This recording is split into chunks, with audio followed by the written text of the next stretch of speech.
The story starts with our main man Kai checking out this girl all chained up, and he wonders if she is a demon or an angel. This girl straight up asks him for help, but Kai can't even believe she's looking to a human for help. Humans and other races have been going at it, like a hardcore war. But this girl, she ain't got a clue about that, and Kai's getting mad and frustrated because it's like nobody remembers what the real world's about. So, we flash back and peep Kai doing his usual thing, keeping an eye on a graveyard. His homies want him to hurry up, but Kai takes this shit real serious. In this world, there's 5 races: the demons, with their crazy magic powers; the celestials, who are demihumans such as angels and elves; the spirits, who are creatures that possess special kinds of bodies, such as ghosts. There are also the mythical beasts, that are huge-ass monsters like dragons. And then of course, you got the humans. These 5 races have been at war, and it's hella important to make sure we don't end up in another great war. Kai's part of the Urza Federation, and they got the job of watching over the graveyard where the demons had been sealed. Kai keeps an eye on that graveyard for 300 seconds, like always, and he figures out ain't nothing funky going on. The demons are still sealed up tight, no doubt. Kai's co-worker Aslan can't get why Kai's taking his job so damn seriously. But Saki points out that it's good for them because they can take it easy. Ain't been no demon breaking free from that seal in a whole century. But Kai reminds his crew that it's still their job. There's 4 graveyards around the world, and Kai points out the folks in charge. They are taking their jobs just as serious, and that's because if a demon was to bust out, it would be straight up chaos. Kai's peeps wish he'd take it easy because it's been a while since a demon broke free. But Kai ain't letting his guard down. He declares that watching over that graveyard is his duty. Sometime later, we see Kai training hard. But they warned his ass, being a low-ranked soldier and messing with a mythical beast for training. That's some next-level danger. But Kai doesn't give a damn. He fights it anyway. Turns out his attacks don't do jack shit against that beast. Saki gets worried, so she shut off the hologram. And she's wishing Kai wouldn't push himself so damn far. But Kai thinks training would be pointless if he ain't risking it all. Saki actually admires Kai's determination. She thinks if he was around during the Great War, his name would be straight up legendary, like that prophet named Sid. But Kai can't see himself winning against those 4 heroes like Sid did. Saki breaks down each hero from the 4 races, and she can't even imagine what they would have done if they were still kicking it. Luckily, Prophet Sid was able to take them down using the shining sword given by some god named Salaka. There's mad proof that the 4 heroes existed, but there ain't no evidence of this Prophet Sid. There are no pictures or videos or nothing. Saki switches the topic because their friend Jean's getting promoted, and she wants to throw down a celebration.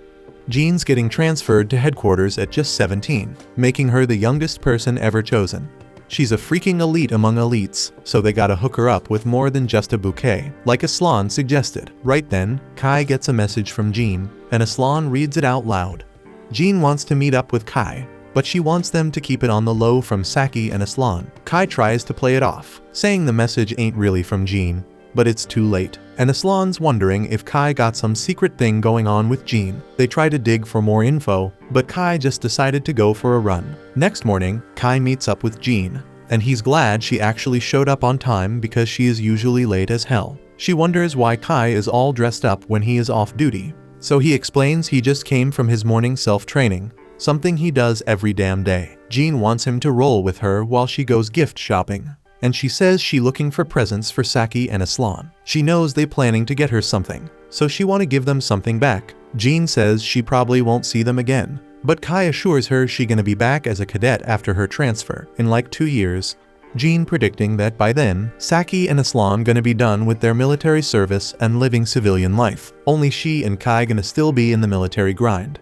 Kai is totally on board with her, but he can tell she's upset. He knows what's wrong and reassures her not to stress, because he's damn sure she's gonna outshine her dad, the big boss at Urza headquarters. They keep having a blast, but Kai ain't paying much mind to Jean's shopping because he's hunting for something for himself. At the end, Jean gives mad props to Kai for helping her score some sick gifts. Then they start chatting about how Jean's dad took Kai to check out the graveyard back when he was just a 10-year-old. Kai wandered into that graveyard, and when he came back, he was telling everyone about laying eyes on Sid's sword. Kai's got a vivid memory of what it was like in that graveyard, and how he almost got his hands on the shining sword. That day, Kai started preaching about how crucial it is to keep the demons locked tight in the graveyard. Jean wonders where they're gonna be in the future, but Kai points out that she will simply be back in 2 years.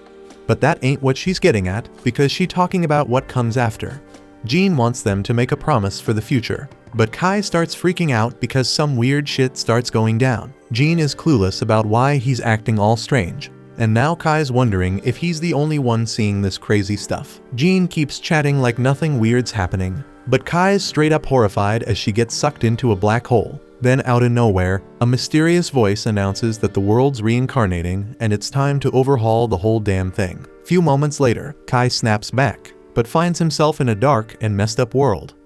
Then shit gets real when a gigantic and terrifying demon pops up right in front of him. This beast unleashes some insane magic attack on Kai, and he barely survives by using his sword case as a shield. Kai can't even wrap his head around the fact that a legit demon's standing there, getting ready to unleash another hellish attack. Kai rushes to his sword and swiftly loads it up with bullets. His weapon's versatile because he can shoot bullets and cancel out the dragon's magic. The dragon can actually talk, and it's blown away by Kai's cancellation skills. Kai breaks it down, saying he used some modified elven bullets crafted with elven magic, but the demon just keeps coming at him, and Kai ain't fazed one bit. He closes the gap between him and the demon, showing off his insane fearlessness. Kai's sword can't pierce the demon's skin, but he takes advantage and lets off a shot up close and personal.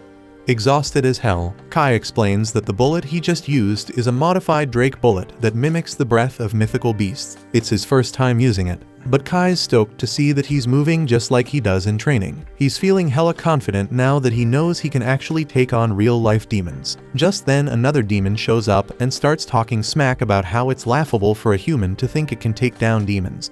Kai's impressed by how well this demon speaks English, but the demon explains that the most effective way to control a slave is by using its own language. Kai is clueless about why the demon's calling him a slave, but there's no time for thinking. The demon says Kai smells dangerous, so it's ready to wipe him out. Just when things look grim, someone saves Kai with a flashbang, and they bounce. This girl tells her crew that they've got the Wanderer secured, and she needs to know where Kai's from. Kai's shocked to see that this girl is Saki, but she ain't got a clue who he is or how he knows her name. Kai reminds her they're friends, but she swears she's never seen him before, and neither has Aslan. Kai can't wrap his head around why they don't remember him, so he reminds them they're from the same agency.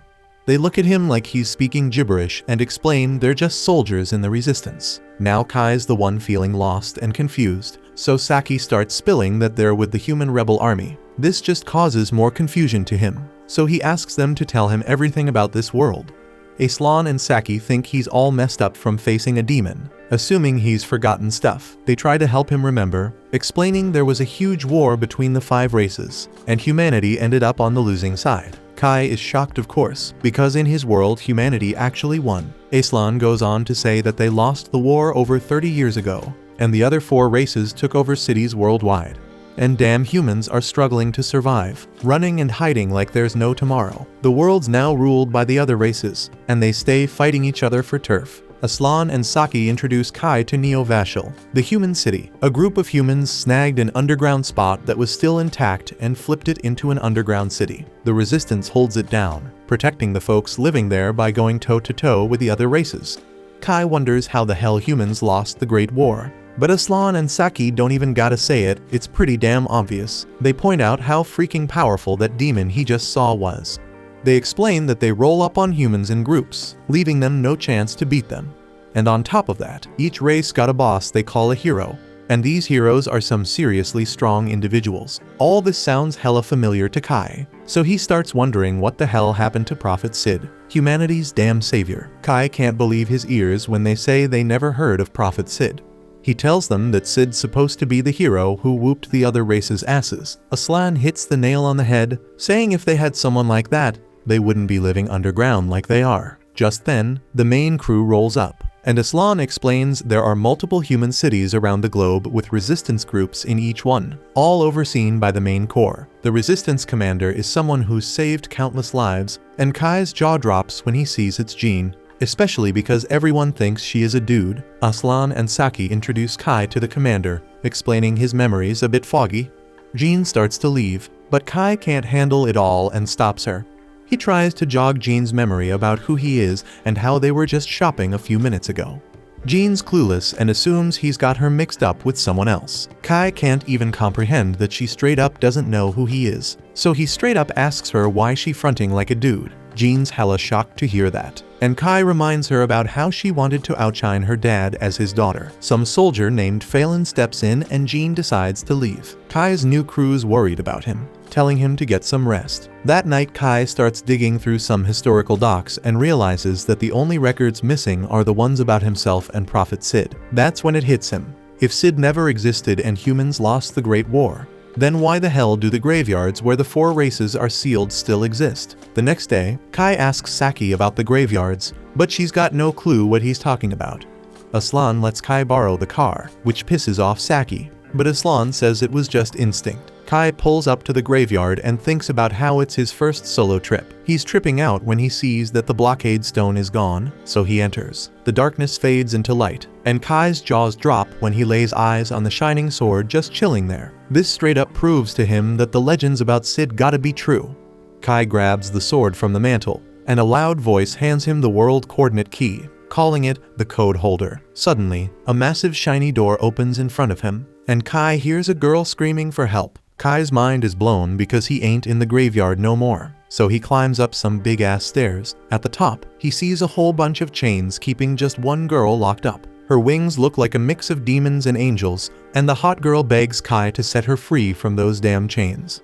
Kai's all confused trying to figure out what the hell race this girl is, but then she tells him her name's Rin, begging for him to save her one more time before passing the hell out. Kai's standing there, thinking if he should help her or not. See, Kai hates demons, and this girl doesn't look like any demon, so even though he ain't too sure, he decides to set her free against his better judgment. He grabs his sword and tries to slice the damn chains, but those chains are tough as nails. Ain't no damage happening at all. Next, he busts out his bullets, but even that ain't enough to break the chains. My man's losing hope because he ain't got no other weapons on him. But then it hits him, he's still got that special sword. He tries to remember what the hell it's called and shouts out, "Code holder," and his gun sword starts transforming into this golden code holder thing. Kai can't even believe he's holding the same sword Sid used to save humanity in his timeline. He raises that badass sword and takes another swing at the chains. For a hot second, it looks like he just wrecked the whole damn dimension, but shit goes back to normal, and the chains are sliced clean in half. The girl's freed and starts falling to the ground, so Kai catches her. As soon as she opens her eyes, she freaks out and flies away from him, screaming for some chick named Vanessa to come out. She says that she wants a rematch with Vanessa,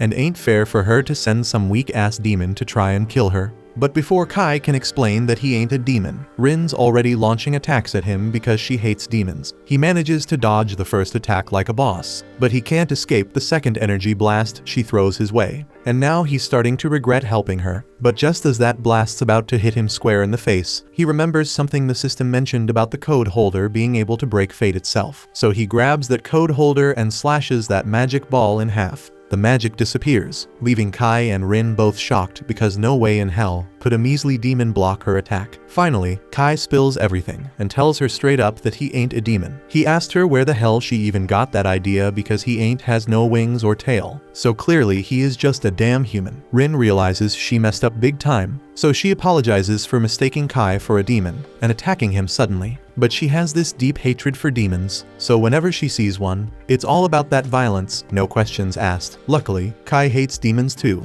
so at least he knows for sure she ain't one. But he is still clueless about her race, so he asks her. But she pleads with him not to ask her about that. Kai agrees to drop the race talk for now, but he has other questions, like where the hell they at. But Rin had no clue either. All she remembers is fighting Vanessa, and then she's suddenly stuck in this place. Kai recognizes the name and asks if it's the same Vanessa who's a hero to demons, and Rin confirms it. That surprises Kai because Rin picking fights with heroes and all, so he asks if she is really that strong. And Rin proudly claims she could wipe out a whole damn army of demons if she felt like it. But she also admits that Kai's just as impressive because he managed to block her attacks. She is curious about how he pulled it off, so Kai is about to spill about his sword. But just then he peeps a portal behind Rin, and out comes this ugly-ass monster. The monster starts talking about some fate singularity entity waking up and how it's a major threat to the new world, so it's gonna start doing its thing to get rid of it. The monster tries to take out Rin, but Kai swoops in and saves her at the last second. This monster has serious power, so Kai says he and Rin have no choice but to run, and she agrees. So he grabs her hand, and they both dip. Unfortunately, they don't even know where the exit is, and that monster still got access to the portal. It reaches its nasty-ass tendril into the portal and snatches Rin. Then it declares it captured the singularity and starts this termination protocol, forming orbs to erase Rin from existence. Kai can't handle seeing that, so he decides to stop standing around and take action to save her. He busts out the golden sword again and slices that monster's tendril in half, wreaking havoc on the dimension in the process. The monster spots Kai and peeps that he's holding that forbidden sword,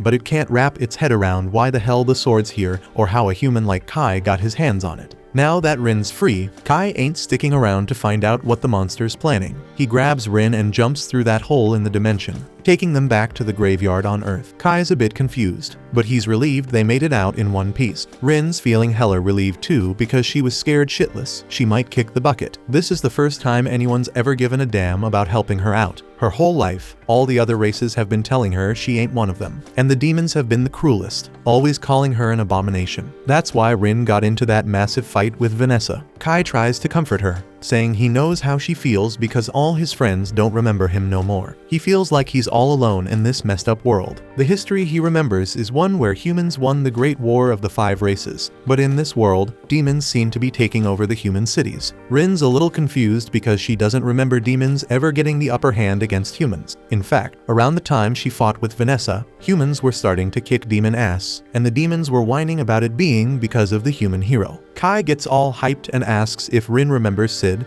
but she never got to meet him, so she can't say for sure. Kai realizes he might have overreacted, so he apologizes to Rin, but at least they know they come from the same past, so they gotta be connected somehow. Rin gets close to Kai and says he's the first person to ever stand by her side, and that shit makes her hella happy. A little while later, they bounce from the graveyard. Rin asks Kai what he plans on doing now, but before he can answer, Rin collapses from exhaustion. Kai's worried and figures it's because of that attack she took earlier, so he helps her up and says he's gonna head back to the city, and since she has no place to go, he invites her to stay with him while they're there. Rin ain't too sure about rolling to a human city because she doesn't trust people like that, so Kai asks her why, and she says she can't trust anyone except him because he saved her ass. He tells her she should trust that he'll keep her safe and asks her again to come with him. He lets her know she can bounce if she ain't feeling it. No hard feelings, so in the end Rin agrees to go with him. Back in Kai's house, Dude's lying on his bed while Rin's taking a shower, and he deadass exhausted from the drive back home.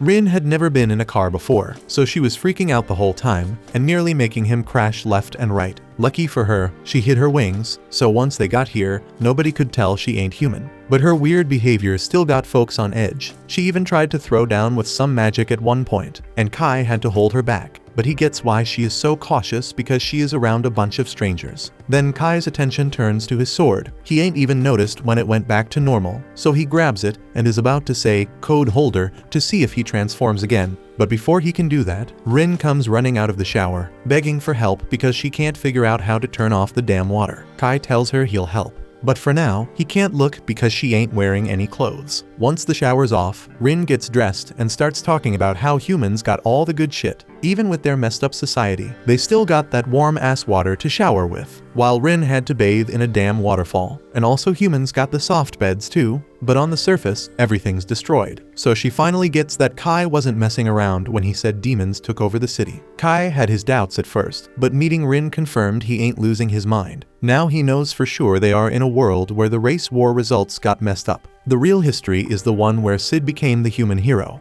but in this reality, Dude never existed for some reason. Rin suggests they gotta find a way to escape this reality and get back to the old one. That's the solution to their problem, but Kai doesn't know if there's actually a way to make that happen. They hit the bed after that, but late in the night, Rin jolts awake and warns Kai about some strong-ass magic vibes, meaning the demons are launching an attack. Outside, the demons just busted through the city ceiling and going on a rampage. Kai already knew humanity was screwed in this messed up reality, but he didn't realize how damn helpless humans were against demons. Ain't no hero around to save them either, so Kai decides he gotta step up and take Sid's place for the sake of humanity. The defense units start blasting bullets at the demons, but they know the little bullets ain't gonna do shit. So Saki darts off to grab the machine gun, but right before she gets to it, a demon rolls up behind her, about to cast a spell. But at the last damn second, Kai jumps in and saves her. knocking that demon to the floor. He tells Saki to use water against the demons because if they soak that shit up, they'll get too heavy to fly. And once they grounded, she should toss some grenades their way. Just then, Kai notices a demon turning Aslan into a freaking stone, so he fires an anti-magic bullet to break the spell and save his life. The demon then sets its sights on Kai, trying to pin him down, while another demon sneaks up from behind to attack. But Kai slips past that sucker and shoves the first demon away, while Rin takes care of the second one with a blast. Afterward, Kai thanks Rin for the backup and gives her props for her strength. But even with her badass power, he ain't sure if they can save the city on their own. Aslan and Saki come running up to Kai, asking him how the hell he's destroying magic with bullets and knocking demons around with his fists. Kai breaks it down for them, explaining that he comes from a world where humanity won the race war. His fighting style and special bullets all come from that world. But Saki and Aslan still ain't buying Kai's talk about alternate timelines. But before they can ask more questions, Aslan gets a message saying 2 demon scouts got away. And if the scouts report back to their leader about this underground city's location, a whole damn army of demons gonna swarm in and wipe out every last human. Aslan says he gotta report this to the rebel army headquarters, and Saki asks Kai to come with them because his strength makes him a valuable asset. So Jean gonna welcome him for sure. Kai agrees to join them, and they all head to the headquarters in the old royal capital. That place got wrecked years ago, but that's exactly why they chose to set up their headquarters there. Demons ain't gonna think of searching for them in a destroyed place. The one who came up with the idea was Jean's dad, but he retired as the head of the rebel army 2 years ago because of an injury, so Jean took his spot. They roll up at headquarters, and both Kai and Rin get brought in to meet Jean. She already got the reports from Aslan, so she asks Kai to spill about this alternate timeline he mentioned earlier. Kai spills on all he knows, but the other big shots in the room call him a liar for dropping such a ballsy claim. But Kai brings up how he and Jean were tight as kids in the previous timeline. He mentions Og and Jur, the nicknames Jean always wanted to be like. The names catch Jean's ear, but she keeps quiet for now and decides to wrap up the meeting. Later that night, Jean wants to link up with Kai. Seems like she's starting to be a bit more open to the idea that Kai might have been spitting the truth. Not many folks in this world know she's a woman, and Og and Jur were her dad and grandpa's nicknames, but that doesn't mean she believes every damn word he said. Still, she thinks his fighting skills and knowledge can be trusted. She lays out a plan to link up with other human cities and push back the demons planning to invade Neo-Vashel. But Rin ain't feeling it. She thinks that plan's just going to attract more and more demons as time goes on. Plus, if some high-ranking demon shows up, the whole thing's gonna go to shit. Jean knows it's a risky move, but she can't think of nothing better to protect the homes of the survivors. That's when Kai drops a bomb. He says they only gotta take down one demon to solve this mess. And that's Vanessa, the hero of the demons. Jean thinks it's straight up crazy to even consider going up against a powerful demon like Vanessa, but Kai's confident that the code holder can handle her. He says he and Rin gonna be the ones to go head to head with Vanessa. Demons are more focused on scraping with other races, so most of them won't be riding with Vanessa. All Kai needs is for Jean and her crew to hold off the rest of the demons while he goes to engage Vanessa. After Jean agrees, they waste no time and start prepping to take back the Urza Federation. The scene jumps to Kai and the crew gearing up for the big battle. Rin is all fired up, ranting about how much she hates different kinds of beings. She hates demons because they're shady and deceitful, spirits because they're creepy as hell, mythical beasts because they're straight up savage, celestials because they're stubborn as a mule, and humans because they're weak and fragile. But the kicker is, she hates herself the most because she's got a bit of all those traits in her. Despite all that, Kai is the only one who wasn't afraid of her, who saw her for who she really is and accepted her. She's really hoping he doesn't die on her. Then the scene shifts to the Urza Federation's army marching towards the government palace. Saki is in disbelief that their small squad is the one taking on Vanessa. She thinks the plan's got a shot because Jean is leading them, but she's still worried about going up against Vanessa. She questions what they're supposed to do with just the 4 of them, and Kai says a small squad is the key to reaching Vanessa quickly and unnoticed. Saki gets it, but she still isn't thrilled about being part of this risky plan. Kai then turns to Saki and Aslan, telling them they're the only ones he can trust to have his back. Saki's still pretty scared, but Rin steps in and gives her a reassuring pat on the head, which calms her down a bit. Rin tells Saki not to worry, reminding her that she's strong and won't lose to anyone except maybe Vanessa. Saki nervously asks what happens if they do run into Vanessa, and Rin confidently says she'll handle Vanessa herself, even if it comes to blow herself up with her. Saki begs Rin not to go through with such a dangerous plan, and Aslan chimes in, sharing his own worries. He points out that they have no idea what condition the government palace is in and fears the demons might spot them if they move in a big group. Kai reassures him, explaining that demons are sensitive to magic and won't notice them because humans don't have magic. Aslan feels a bit more at ease and wonders if Kai picked up this knowledge from his world.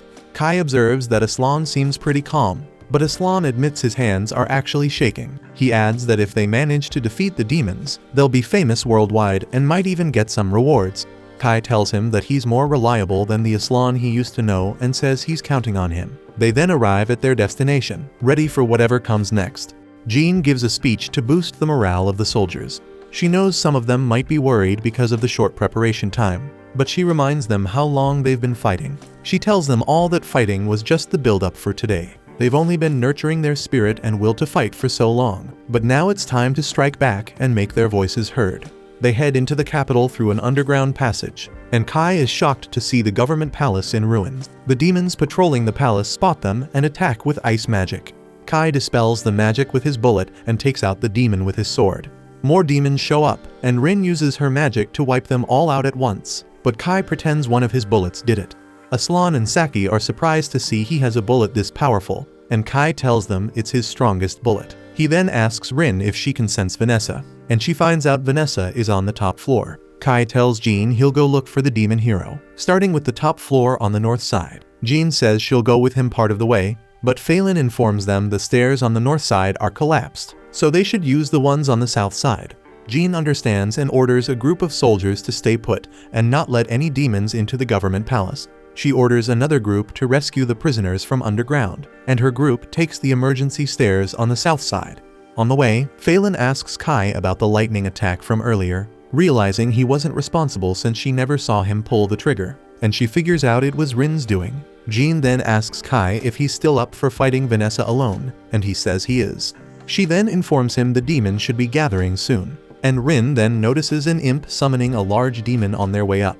They're too late to stop it, and it summons the demon. The demon grabs one of the soldiers, but Phelan saves him, telling the others to go on ahead while she deals with this small fry. They leave her behind to handle the demon, and outside, the group of soldiers are also fighting some demons, and the second group saves the captives, and Jean and the others head into a room. Jean gets hit by a powerful lightning attack as soon as she walks in, but she's totally fine. Rin notices she's wearing an elven garment and Jean explains it's a magic item called the Sacred Light Garment, which they got from an elven village. Jean says this is the best thing for magic resistance. She tells them her forces will handle the demon and tells them to move on. Kai and his group move forward and put on some armbands. Saki is surprised to learn these armbands will keep them hidden from demons and wonders how they work. Rin tries to explain its barrier magic, but Kai warns her not to. Rin says a human made it by copying angelic barrier magic. She explains it bends light to hide them, and they continue on. A demon approaches them, and Saki tries to attack, but Rin stops her. The demon passes right by them without noticing. They're all relieved the barrier is working, and soon they reach the breaker room. They tell Saki and Aslan to stay there and cut the power if it looks like they're losing to Vanessa. Kai explains they'll use the dark to escape, and he'll send a signal when it's time. Kai and Rin move on, but then they hear an alarm. Kai worries they've been found, but Rin says her barrier should still be up, and Kai realizes it might be the building's infrared sensors. They keep going and spot some demons waiting for them. One demon says that human machines come in handy sometimes, revealing that the demons use the surveillance system to track them. Kai asks if this demon maintains the system, and he learns that Vanessa suggested using it. Since the slaves handle maintenance, it's hassle-free, and the demon hero is pleased with the invasion. The demon is curious why they'd risk a suicidal mission. Kai asks him to lead them to Vanessa, but the demon says he'll use them for his own amusement. He and the other demons then attack Kai, but Rin quickly flies him out of the way and takes him to the stairs leading to the next floor. She blocks off the demons and tells Kai to go ahead while she handles them. Kai isn't happy with this plan, but has no choice, so he moves forward. The demons then catch the scent of every race coming from Rin, and they're confused about what she is. Rin says she doesn't know and admits she hates demons. Then she gets ready to attack them with her magic. Kai then finds Vanessa's room and is surprised to see that the demon hero is a hot succubus. We then cut to Jean battling the demon from earlier, with the others backing her up with gunfire. Jean tries to strike the demon, but he grabs her sword and attacks her with fire magic. Her elven garment protects her, and the demon realizes this. Jean's sword then transforms into a bow, and she uses it to take down the demon. Before dying, the demon notices that Jean is using angelic and Elden magic items and warns her that these items will drain her life force because humans can't use magic properly. Jean finishes him off and says she chose death willingly. She explains that's the kind of resolve a human needs to defeat demons. Another demon drops down from above to attack Jean, but Phelan swoops in to save her. The demon recognizes Phelan and wonders if she's the Dragonar who wields a drake named Fong. Phelan denies it, and Jean hopes things are going well on the top floor. The scene shifts to the top floor, where Vanessa asks Kai if he's not surprised that the strongest demon is a succubus. Kai says he's not surprised at all, and Vanessa finds him interesting. She mentions she wanted to charm him into becoming her slave, but didn't expect his reaction. She asks if he's the commander who uses the elven garment, but Kai says he's not, he's just an outsider. Kai says he's from a world where she was defeated, but Vanessa tells him no such world exists. Kai doesn't care if she believes him or not. He explains he ended up in this world against his will, and that, according to the history he remembers, the Great War of the Five Races ended years ago. Vanessa asks Kai which race managed to defeat her, and she's amused to find out it was the humans. She wants to know which human did it, and Kai tells her it was Sid. The name triggers some memories for Vanessa, but she quickly pushes them aside and tries to use her magic on Kai. But Kai cancels her spell. Kai then attacks, only to discover it's an illusion. Vanessa strikes from behind, but he dodges.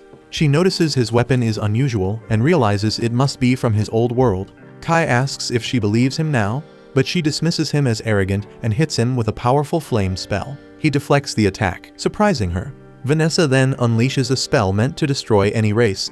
The spell shakes the entire building, but Kai uses Code Holder to protect himself, leaving Vanessa amazed that he's still standing. Vanessa asks about the sword Kai is holding, but he doesn't answer. Suddenly, Rin hits Vanessa with a lightning spell.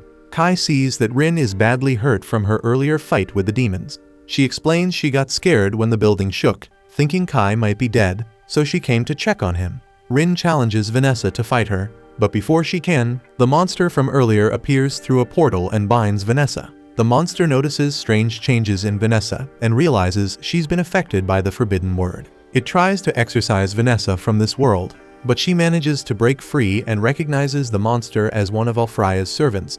Vanessa retaliates with a powerful fire spell, severely injuring the monster, but it's still alive. The monster escapes through the portal to recover, and Kai is stunned by Vanessa's strength. He can't believe Rin was fighting someone this formidable. Rin admits that the Vanessa from her world wasn't this terrifying, and she's genuinely frightened by her power. Vanessa then tries to heal her injury by focusing her power, but it doesn't work. So she decides to prioritize dealing with Kai and Rin instead. Rin knows they don't stand a chance against her, so before Vanessa can attack, she flies in and tackles her, telling Kai to get out of there because she won't be able to hold Vanessa off for long. Rin throws up a shadow prison barrier around herself and Vanessa to buy some time. Vanessa sees its spirit magic, but it's way too weak to stop her. Rin gets thrown back when Vanessa breaks through the barrier, but before Vanessa can finish her off, Kai charges in to attack. Since Vanessa is focused on him now, she redirects her blast at him instead. Kai manages to block most of it, but he still looks pretty messed up. Rin can't believe she let Kai get killed. Vanessa taunts her, asking if she plans to avenge Kai's death, or if she'll just run away. Rin is fed up with Vanessa's trash talk, so she's going all out to make sure Vanessa pays for this. Rin unleashes her full power, and her body starts showing traits from all 5 races. Vanessa thinks it's amusing, but Rin isn't messing around anymore. She lands a solid punch, wiping the smile off Vanessa's face. In this new form, Rin can actually go toe-to-toe with Vanessa and push her around. But it turns out Vanessa was just playing with her. Vanessa finds Rin's chaotic form fascinating, but she questions why Rin didn't use it sooner. If she had, she might have bought enough time for Kai to get away. Vanessa wonders if Rin was scared to show her true nature or if she was worried about being called a monster. Rin starts crying, but Vanessa reminds her that she only has herself to blame. Vanessa is the demon hero and will do whatever she wants, but Rin had the chance to save Kai and doesn't go all out because she was afraid. It's her hesitation that got Kai killed. As much as Rin hates to admit it, Vanessa's right. It's her fault Kai is dead. But that doesn't matter now. Nothing she does can bring Kai back, so she just wants to die and take Vanessa down with her. She grabs Vanessa's hand to slap a curse on her. Before Vanessa even realizes what's happening, blood droplets start oozing from her skin. These drops are Vanessa's life force, and there's no way to defend against them. They'll keep falling until both Vanessa and Rin are dead.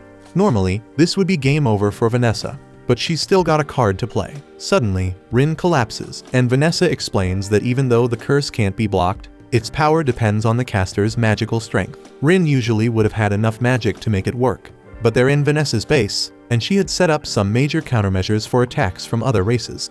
Behind Vanessa is a huge curse circle that messes with spirits, magical beasts, and celestials. Since Rin is all three, the curse is hitting her 3 times as hard, so it's crazy that Rin lasted this long. She can't even get her revenge for Kai, so she just sits there and apologizes for not being useful. Vanessa's getting fed up with Rin's weak act, so she gets ready to finish her off with one last blast. But before Rin gets killed, the blast is blocked by Kai, who's somehow still alive. He tells Rin there's no need to apologize, and that she was actually really helpful because her fight with Vanessa gave him enough time to wake up. Rin can hardly believe Kai is still alive, and Vanessa can't either, so she asks him how he survived, because there is no human should still be standing after that.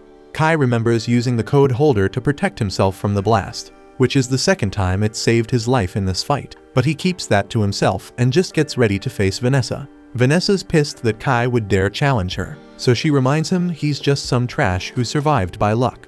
Her last attack almost killed him, and the only reason she couldn't finish him off was because Rin was keeping her busy. Kai says he's fighting so hard because Rin risked her life for him, so he's going to do the same for her. Vanessa's got a look of intrigue and asks Kai if he's got some kind of plan to take her down because she's really curious to see what he's got. Humans always talk big about showing their potential, but she's never been impressed by any of them. The spirit hero, the celestial hero, and the beast hero have been a pain in her side, but at least she respects their power. When it comes to humans, though she hasn't met one she can respect unless Kai's about to claim he's strong enough to be humanity's hero. Kai tells her he's not aiming to be humanity's hero, but she asks to see what a human can do. So he's going to show her exactly how powerful a human can be. From here on out, he's facing Vanessa as a stand-in for all of humanity. Even though Vanessa can't imagine what he could possibly do to beat her, she decides to take him seriously. She uses her magic to summon a mini meteor to smash Kai, but Kai slices it into pieces with the code holder. Vanessa's impressed he cut through her magic so easily, but she's far from done, so she starts casting a bunch of Hellflame spells. While she's at it, Kai calls Aslan and tells him to cut the power, so all the lights in the place go out. Vanessa realizes she can't see anything even though she's got a literal flame on her shoulder, and since Kai doesn't have any magic, she can't sense him either. But even without magic, the sword is loaded with magical energy, so she targets the sword with her Hellflame attack. As the dust clears, she's shocked to find Rin holding the code holder while Kai is already behind her. All those years Kai's spent training finally pay off. He locks Vanessa in a combo and has Rin toss his sword over so he can finish her off. The last thing Vanessa says before getting sliced is, "I guess I lost. Good game, human." As Vanessa collapses to her knees, her body starts falling apart from all the damage. Rin and Kai notice something's up with her, and then Vanessa's memories come flooding back. She remembers everything about Sid and the whole world reincarnation deal. She can't believe she let herself fall for it after Sid warned her something like this could happen. After hearing that Vanessa knows about Sid, Kai starts grilling her to spill all the details. Vanessa tells him about this crazy thing called world reincarnation that Sid talked about. Apparently, someone messed with the timeline and changed history. So Kai's gotta find this person, who's probably one of the other 3 heroes. Sid saw this world reincarnation coming, which is why he gave Vanessa his sword to keep it safe from enemies. That sword's the key to fixing all the mess made to this world. Kai is curious why Vanessa and Sid would team up when they're supposed to be enemies. Vanessa explains that she did fight Sid once, but he earned her respect as a serious fighter, and they ended up working together. There's a lot about the old world Kai doesn't know, so Vanessa warns him to watch out for the Zero Code. It's some seriously tricky magic. On top of that, Vanessa tells Kai he did a damn good job against her, and she was really impressed. From his plan to use the darkness, to his guts and combat skills, she now gets what he means by human spirit. Even though she's pissed about losing, she'd love to face him again, and if they meet up next time, she's planning to have a lot more fun with him, but as a succubus. Kai is kinda speechless after what Vanessa just said, but the fight's exhaustion hits him, and he ends up dropping to his knees. Still, he's relieved he actually took down Vanessa. Word about Vanessa's defeat spreads fast, and soon all the human survivors are back at the Urza Federation, ready to start taking it back. Things are finally looking up for the humans, but while everyone's celebrating the win, Kai's stuck on what to do next. Rin notices he's off and asks if something's wrong. Kai mentions he thought something happened to them, which is why they're the only ones who remember the old world. But if Vanessa's right, then it's actually the other way around. The world got flipped upside down, and somehow they're the only ones who stayed the same. Rin's saying she wants things to go back to how they were because this new world freaks her out, and Kai's on the same page, but he's got no clue how they'll set everything straight. Just then, Jean rolls up to Kai and Rin to show her thanks. Even though the place is a wreck right now, the only reason humans managed to take back their city is because of what Kai and Rin did. That's why she wants to thank them on behalf of the rebel army. But she notices Kai and Rin don't seem too thrilled despite their win. Kai tells her he's actually relieved he won, because he doubts he'd be able to take Vanessa down if they crossed paths again. Now that Vanessa's out of the picture, humans can rebuild the city, and maybe even make it better than it was before. But that's a job for someone else, not her. The folks who were around when the Federation first fell to the demons would be way better at leading the rebuilding efforts, so Jean's not stepping up for that. But if she's not going to help with the rebuild, Kai and Rin ask what her plan is. Jean explains there are 3 other federations that got taken over by the other races: the Eo Federation, the Yulun Federation, and the Shoals Federation. Each one's under control of a different race, and each has a human rebel army fighting back. She plans to head out and kick off a big operation to unite the rebel fronts. The word about Vanessa's defeat has spread all over, and humans everywhere are more fired up than ever. That's why Jean's hoping Kai and Rin will come with her to help out the other rebel armies. If they team up, they might be able to pull off what the humans in Kai's old world did and kick out all the other races. Jean's gonna personally lead the soldiers and make sure Kai and Rin get all the support they need, so she's asking Kai to fight alongside them. Kai looks a bit shell-shocked for a second, so Jean makes sure to mention he'll be well compensated for all this hero stuff. But it's not like Kai's not down to help humanity win. He was just thinking about how grown up this version of Jean is. In his old world, Jean was amazing, but had this kid side too, like calling him up during his training, dragging him on shopping trips, and stressing over her future with friends. But it's hard to picture this Jean doing any of that. Kai agrees to team up with Jean to fight the other races and free humanity. He reaches out his hand for a handshake, and they seal the deal. They head down to the ground floor where Jean pumps up the soldiers, asking if they've all had a good rest. They're all buzzing with energy since this is the first time they've slept without freaking out about demon attacks. They're stoked about taking back Urza, and Jean fills them in on the plan to reclaim the other federations. Meanwhile, Kai tells Rin he's going to finish this 5 races war himself. If there's no Cid to save the day, then it's on him to step up and be humanity's hero. And while he's at it, he's gonna track down the person behind the world reincarnation and set everything back to normal. Afterward, Rin finds herself dreaming about the time she was desperately fleeing from that monster we saw earlier, with Cid by her side, offering some cryptic advice. She wakes up, and we see she's in a car, headed straight for the Eo Federation. Aslan is floored that they're already on another mission, when they've barely had time to catch their breath after defeating the demons. So Saki tells him they don't have much choice. Requests for help are pouring in from other countries, and Jean is their last hope. So she hopes the capital will be rebuilt by the time they return. Aslan can only hope the demons don't retake the city, but Kai's mind is elsewhere. He flashes back to when the battle ended, and as they were cleaning up, Rin caught the scent of demons in the air. They followed the trail, but found nothing at the spot where the smell was strongest. That's when Rin quickly realized it was a trap, but before they could escape, they were caught in a barrier with no way out.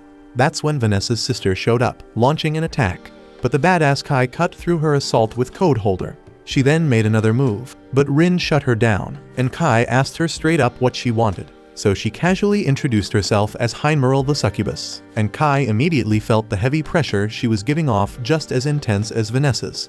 She admitted she was shocked that her sister had been taken down by a mere human, saying it must have taken a string of miracles to pull it off. But if she'd been at the royal capital at the time, he wouldn't have stood a chance. Then when Kai asked if she was there to avenge her sister, Heinmerl simply laughed. She admitted that she did love her sister. But now that Vanessa was out of the picture, she is now the new top dog. In fact, she was grateful to him, so she let him in on a little secret. The demons could easily retake the capital if they wanted, but they're letting the humans hold on to it for now. She suggested both sides should take a breather from the war, and Kai realized what she was hinting at. Pushing the fight any further would leave them open to attacks from the other races. Heinmerl offered a deal. The humans could keep the royal capital, but in exchange, all other territories would belong to the demons. She asked if Kai agreed to the truce, and he assured her that he'd pass the message along to his commander. But Heinmerl wasn't done. She subtly pushed Kai to go after the other 3 races, clearly hoping they'd all wipe each other out. She even teased that she'd reward him with a kiss if he succeeded. Kai is unimpressed and makes it clear he isn't interested, but she leaves him with a parting shot, saying she'd take what she wanted by force someday. As she departed, she warned him to watch out for Elfraya, who'd been acting strange lately, especially if they were planning to take on the Celestials next. Back in the present, Kai gathers the team, telling them that they need to leave the reconstruction efforts to others. Their mission now is to join forces with the EO Federation's rebel army and take down the Celestials. Saki recalls that the Celestials are an alliance of elves, dwarves, fairies, and angels. Kai adds that these beings are even more devious and cunning than humans. They're masters at crafting powerful magical items for battle, and if demons are considered monsters, then Celestials are basically humans with a terrifying upgrade. Jean then announces over the comms that they're approaching the halfway point on the highway, and the rest stop is just 2 kilometers away. It hasn't been maintained in years, but it should be good enough for a quick break. Suddenly, Rin spots something and urgently asks Aslan to open the top hatch. She peers out and spots a dragon soaring above. Aslan finds this strange, considering they're supposed to be in demon territory, but Kai quickly alerts everyone. Jean orders the convoy to speed up and try to outrun the dragon, but it's no use, the beast is too fast. Then the soldiers take aim and fire on Jean's command, but the bullets barely scratch the dragon's scales, and the creature destroys 2 of their vehicles.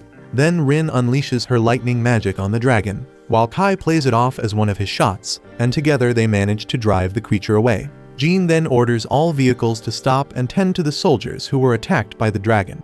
The scene shifts to the soldiers at camp, where the injured are getting treated. Rin and Kai have a tent all to themselves, and Kai can't help but feel a bit guilty for taking up so much space. He suggests that Rin could sleep in the tent for female soldiers, but Rin isn't keen on the idea. So Kai quickly realizes that she'd feel uneasy being surrounded by so many humans. Just then, Rin tells Kai that Jean is on her way, and sure enough, Jean and Phelan step into the tent. Kai, puzzled, asks why they're here, and Jean explains that this is the tent for commanding officers, with the 2 of them serving as her bodyguards. Kai is taken aback, and Phelan pulls him aside for a private word. Outside, she tells him she'll be standing guard outside the camp all night, while he's responsible for the inside. She also points out that people might realize Jean is a woman if she stays with her. Kai agrees, and Phelan informs him that Jean will be removing her armor when she's about to sleep, leaving her in light attire. So she gives him a stern warning not to get any funny ideas, and Kai assures her that he won't. Phelan then entrusts him to take care of Jean. Back inside, Kai sees Rin giving Jean a massage, which Jean is clearly enjoying, even promising to return the favor later. Watching this, Kai muses that pretending to be a man must be tough, and Jean quips that he'll only understand when he has to pretend to be a woman. Kai then brings up the dragon they encountered, admitting he hadn't expected such a mythical beast to appear in the Urza Federation. Jean speculates that they might be scouting the area after Vanessa's defeat, but she reassures him that the capital is well defended. She then casually mentions that she tosses and turns in her sleep and apologizes in advance if she kicks him during the night. So later as they sleep, we see Kai struggling to catch even a wink of rest, with both Jean and Rin clinging to him in their sleep. The next day, the journey continues, and Aslan quickly notices that Kai looks absolutely exhausted. He assumes it's because Kai's been up all night guarding Jean, and Kai is too drained to argue, so he just lets the misunderstanding slide. As they press on, Rin spots the imposing border wall in the distance, and Aslan informs the group that they're about to cross into the EO Federation. Jean then briefs everyone, saying their destination is Cassiopeia, the 8th city, which is just outside the capital and where the rebel army has set up base. As they drive towards Cassiopeia, Saki is on edge, ready to blast any celestial that crosses their path, confident that their weapons are more effective against them than other races. Kai, trying to keep things under control, tells her to chill out before she ends up shooting a human by mistake because the celestials and humans look almost identical. Jean then gives the order to stop the vehicles, and they continue the journey on foot. Along the way, Rin casually picks some fruit and starts munching on it. Kai then asks if it's safe to eat, and Rin assures him it is, but then admits her tongue tingles slightly. Kai quickly informs her that the fruit is poison, which she finds hard to believe since she's eaten them before in the Elven Forest, leaving Kai puzzled as to why these fruits from the Elven Forest would be here. Phelan steps in to clarify, explaining that the celestial invasion has merged the Elven Forest with the human city. When they finally arrive at the rebel army's headquarters, they're greeted by cheers from the humans in the area. The members of the rebel army also salute them as they enter. Zephyr, the advisor to the rebel army, warmly welcomes them, expressing how the news of Jean's victory has sparked new hope among them. He then greets Phelan, revealing they have a history together. He's surprised to see her again, remarking on how long they've survived in this desolate world. Phelan, however, insists she's not old enough to be considered long-lived. Without wasting any time, Jean requests to speak with their commander, and Zephyr promptly escorts her to him. As they make their way, Zephyr wonders how much Jean and her team know about their commander. Phelan steps in, explaining that his name is Dante, a descendant of the old royal family of the EO Federation. He calls himself the Emperor, but he's a mess envious, suspicious, and downright obsessive. Phelan warns that he might even see Jean as a threat, and Zephyr, with a nod, confirms her assessment. He hopes Jean can keep her cool around him, but at least the soldiers appreciate her help, even if their boss is a nut job. When they arrive, they meet the assistant commander, Quabayari, who explains that anything needing to go through the Emperor will be handled by her. Rin feels something off about Quabayari, but keeps it to herself for now. Finally, they come face to face with Dante, and Jean introduces herself, but Dante immediately questions why she's late, saying she was supposed to arrive that morning. Jean explains that they encountered a dragon on the way and had to stop to treat the wounded, but Dante couldn't care less about her excuses. He coldly asks why she's even here. Does she plan to hog more glory after her victory at Urza Federation and take over EO Federation too? But Jean calmly clarifies that she's here because they asked for her help. Dante then reveals that it was his subordinates who requested assistance without his consent. Jean figures that Dante doesn't want to be ruled by the Celestials, and he grudgingly agrees. She cuts straight to the point, telling him that chasing after glory is pointless right now. If he wants honors, he needs to start acting like he deserves them, because in the end, it's the soldiers who decide who gets praised. She adds that if he steps up and leads like a true commander, the people will respect and praise him. Dante, however, is shocked and more than a little insulted that she would dare give him advice. The scene shifts to a strategy meeting between Jean's forces and the rebel army. Zephyr lays out the situation, explaining how the angels, fairies, dwarves, and elves are spread across the land, but admits that these areas are uncharted territory for humans. Jean quickly realizes this means they have no clue where the celestial hero is hiding, so she boldly offers to lead the search herself. She asks Dante for permission to borrow some elite soldiers, but Dante shuts her down, claiming it's foolish for a general to be on the front lines. Jean is undeterred and responds that she's willing to put her life on the line for the soldiers who are fighting for these lands, inspiring the rebel troops with her words. Later that night, we catch Rin getting Aslan to cook something unique. The dish looks so horrid that Aslan seriously doubts whether it's even safe to eat. Rin assures him she's had it before, but Aslan remains skeptical. Meanwhile, Aslan casually asks Kai if he noticed Quabayari during the meeting, commenting on her beauty, and Kai is surprised to see that Rin is also curious about Quabayari. The next day, Jean is out scouting the elven forest with a rebel army. While back at the camp, the Emperor is grumbling about how reckless Jean is for scouting herself. Quabayari agrees, saying that a general should stay in the camp and command the army. Dante is paranoid about Jean's growing influence and worries that she's swaying the soldiers with her boldness.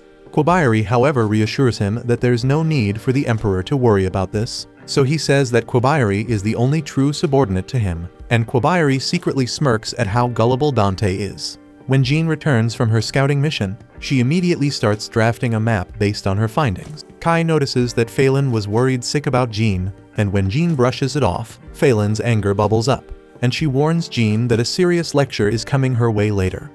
After the strategy meeting, Jean lays out the details of her scouting mission, revealing that they've managed to identify the patrol routes of the elves. She outlines the next steps, continued exploration, and the development of an invasion strategy. She asks for everyone's cooperation, and the soldiers are eager to work with her. Once the meeting wraps up, Rin impatiently asks Kai when they'll get to fight the angels and elves. Kai explains that they'll engage only after they're fully prepared, and Jean cautions that the Celestials are cunning. Rin isn't thrilled by the delay, but Kai reminds her that they'll need her strength when facing Alfreya. Rin then notices that Quabayari and Dante are conspicuously absent, and Kai speculates that they're not too keen on leading from the front lines. Meanwhile, Dante is fuming over Jean's growing success, so Quabayari hands him a piece of paper, suggesting that they need to accomplish something even more impressive to regain the upper hand. She tells Dante that achieving this will solidify his position again, and Dante laughs as he reads the plan. He then informs Zephyr that he plans to personally lead the soldiers into the elven forest, intending to capture elves and angels as prisoners of war. Zephyr is taken aback, doubting the feasibility of this plan, but Dante arrogantly reassures him, revealing that he already has a flying column deep in the forest. He declares that they're leaving immediately, but Zephyr tries to caution him, pointing out that this could mess up their coordination with the Ursa rebel army. But Dante is too full of himself to care and cuts him off, and orders Zephyr to keep his mouth shut and not share this intel with the Ursa rebels army. As Jean and her team return from yet another meeting, Rin pulls them aside, expressing her suspicion that Quabairi might not be human, and elsewhere, we're shown the aftermath of a crushed rebel army. Above the scene, a castle hovers ominously, and inside, Alfraya informs the dwarves and elves that the angels plan to sever ties with them. They're stunned by the news, and they curious ask about the monstrous figure lurking behind Alfraya, but he offers no explanation. Alfraya then launches an attack on the elves, but the elven Grand Elder meets his assault head-on. Despite her best efforts, her power is no match for his, and Alfraya swiftly traps her within a crystal prison. The force of his attack creates a whirlwind, sending the elven shrine maiden tumbling from the castle down into the depths of the elven forest. After some time, the shrine maiden awakens in her home. The other elves, sensing her consciousness, telepathically bombard her with questions about the elder's fate. She urges them to stay calm and instructs them to gather everyone elves, fairies, and even dwarves. Her request leaves the other elves stunned. They can't quite grasp what Shrine Maiden Rewritten has in mind. One of the elves then nervously inquires about the captured humans, and Rewritten realizes this isn't the moment to handle them. But suddenly she comes up with a plan. The scene shifts to Jean and her forces in the elven forest, and Phelan reports that they haven't had any contact with Dante since the previous morning, and his current whereabouts are a mystery. Jean is baffled that Dante would venture into the perilous elven forest, knowing full well the risks involved. Kai speculates that someone might have set this in motion, pointing the finger at Quabairi. He suggests that she might be an elven spy, noting how easily elves can pass as humans by merely concealing their ears. Jean then starts to worry that there might be other traitors lurking within the EO rebel army just like Quabairi. If that's the case, they'll need to investigate the situation themselves. Phelan then turns to Aslan and Saki, asking for a status report on their rear flank. They reassure her that everything seems normal, and she orders them to defend the rear at all costs. Jean expresses her trust in them, reminding them that they were part of the unit that faced Vanessa. Then as they press forward, Phelan spots some broken guns scattered around and deduces that they belong to the EO rebel army. She realizes they must have fallen victim to a trap magic circle hidden in the trees. Jean thinks the trap was fairly easy to avoid, but Kai points out that the real danger lies above them. They all look up and notice that the true trap is cast on the leaves of the trees overhead. Jean admits it's a clever trick, one she wouldn't have noticed if Kai hadn't mentioned it. Kai explains that he had read about such traps in his old world, but just then Rin picks up the scent of an elf. The group follows Rin's lead, and the others ask Kai if they're really on the right track. Kai confidently assures them they are, explaining that Rin has undergone special training to sense magic. Rin leads them to a spot where the scent abruptly stops, and suddenly, they're teleported inside the elven village by a gate spell. The group is shocked to find themselves in a completely different location, and Kai quickly realizes that they had stepped on a gate spell, a technique used by Celestials for teleportation. As they gather their bearings, a great fairy appears, chasing after a butterfly. Instinctively, Kai and the others brace themselves, sensing potential danger. But then the fairy accidentally bumps into Aslan, and after falling to the ground, she initially assumes he's an elf. She questions him about which part of the forest he hails from, but quickly notices she can't sense any magic from him. When Aslan reveals that they're humans, the fairy's expression shifts to terror, and she bolts toward the elven village. Kai and the others chase after her, but as they approach the village, the elven guards spot them and prepare to open fire. Just then Quabairi appears, ordering the guards to lower their weapons. She's surprised that Kai and the others manage to activate the gate spell, and Jean immediately demands to know what has become of Dante and the others. Quabairi explains that they're still alive, but they've been incapacitated after inhaling pollen from a paralysis plant. Jean demands the immediate release of her comrades, but Quabairi however offers a deal. She'll release their people, but only if they agree to fight the angels on behalf of the elves. She argues that this should be a simple task for them, especially considering they managed to defeat the hero of the demon. Rin is suspicious of the elves' intentions, and questions whether they plan to betray the angels. Quabairi clarifies that it was the angels who betrayed the elves first, and she leads them to Rewritten. Rewritten greets them, noting that this is the first time humans have ever set foot in the elven village, a fact they should be proud of. She introduces herself as the village shrine maiden and inquires if they are truly the ones who defeated the hero of the demons. Jean confirms this, and then Reiron, noticing Jean's elven garment, questions how she came to possess it. Jean explains that she took it from a group of demons near the borders of the Urza Federation, and that this happened a decade ago. Reiron lets the matter rest because the garment wasn't directly stolen from the elves. Reiron then proposes a contract. In exchange for the safe return of their captured comrades, she requests that they rescue their Grand Elder from Alfraya.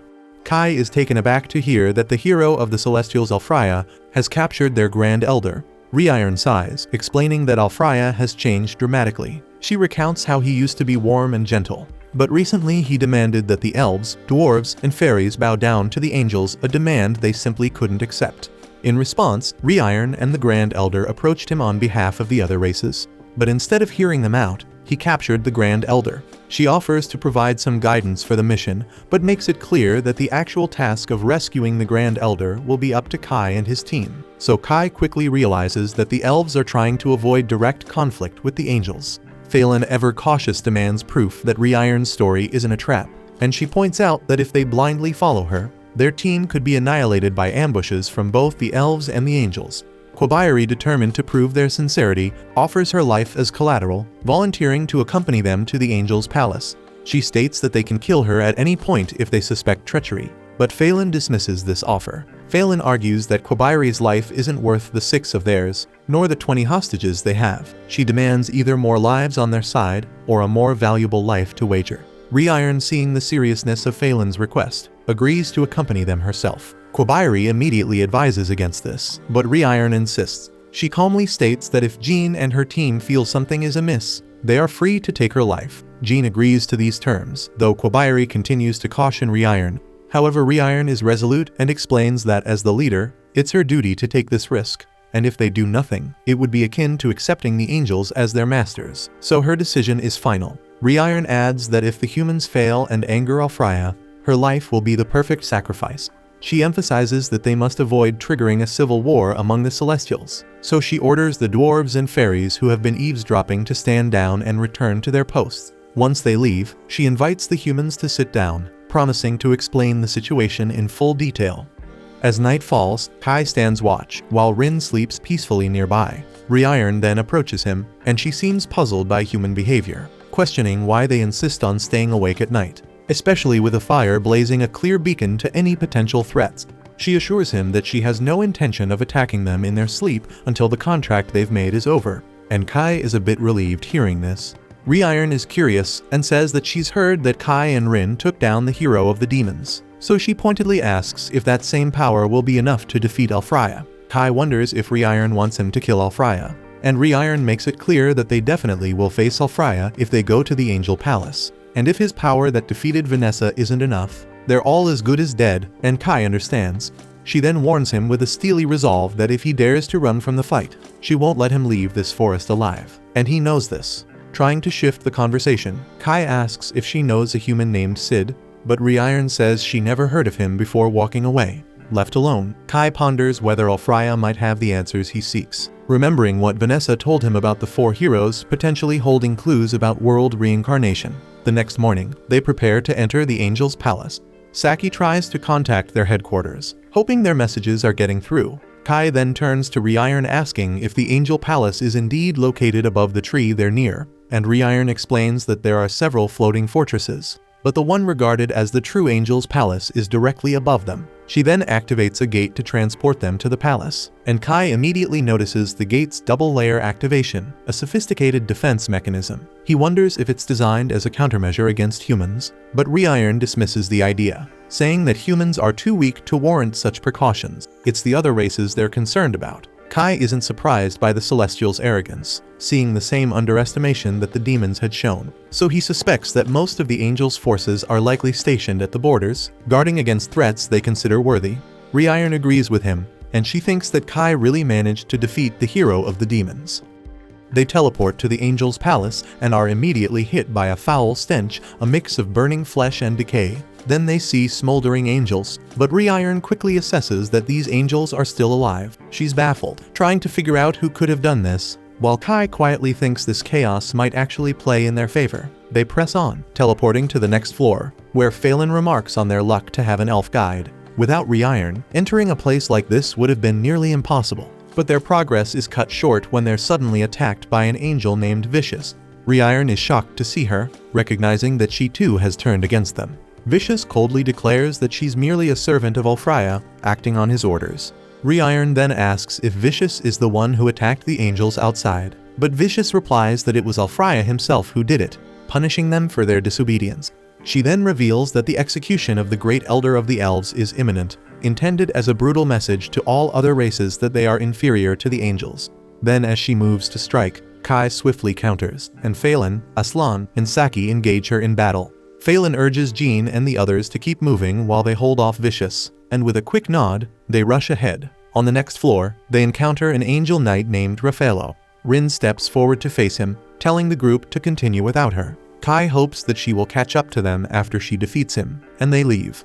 Raffaello then asks if she's truly willing to sacrifice herself for the others, but Rin, with a calm confidence, replies that she can only give her all when no one else is around to witness it. They finally reach the last floor before Ulfraya's lair, and Reiron immediately begins disabling the barriers separating this room from Ulfraya's lair. As she works, Jean turns to Kai and apologizes for not aiding him in his fight against Vanessa, but she promises to make it up to him by standing by his side in this battle. Reiron then successfully deactivates the barriers, and they ascend to the top of the castle. Reiron then spots the captured Elven Elder, who looks up in shock and surprise upon seeing them arrive. Ulfraya then appears, and he is so angry that the damn humans have set foot in his palace. With a smug arrogance, he declares that all blessings descend from the heavens, and they are bestowed upon the earth, but only angels are worthy of such divine favor. The scene shifts to Vicious launching an attack on Phelan and the others, but Phelan quickly counters and strikes back at Vicious.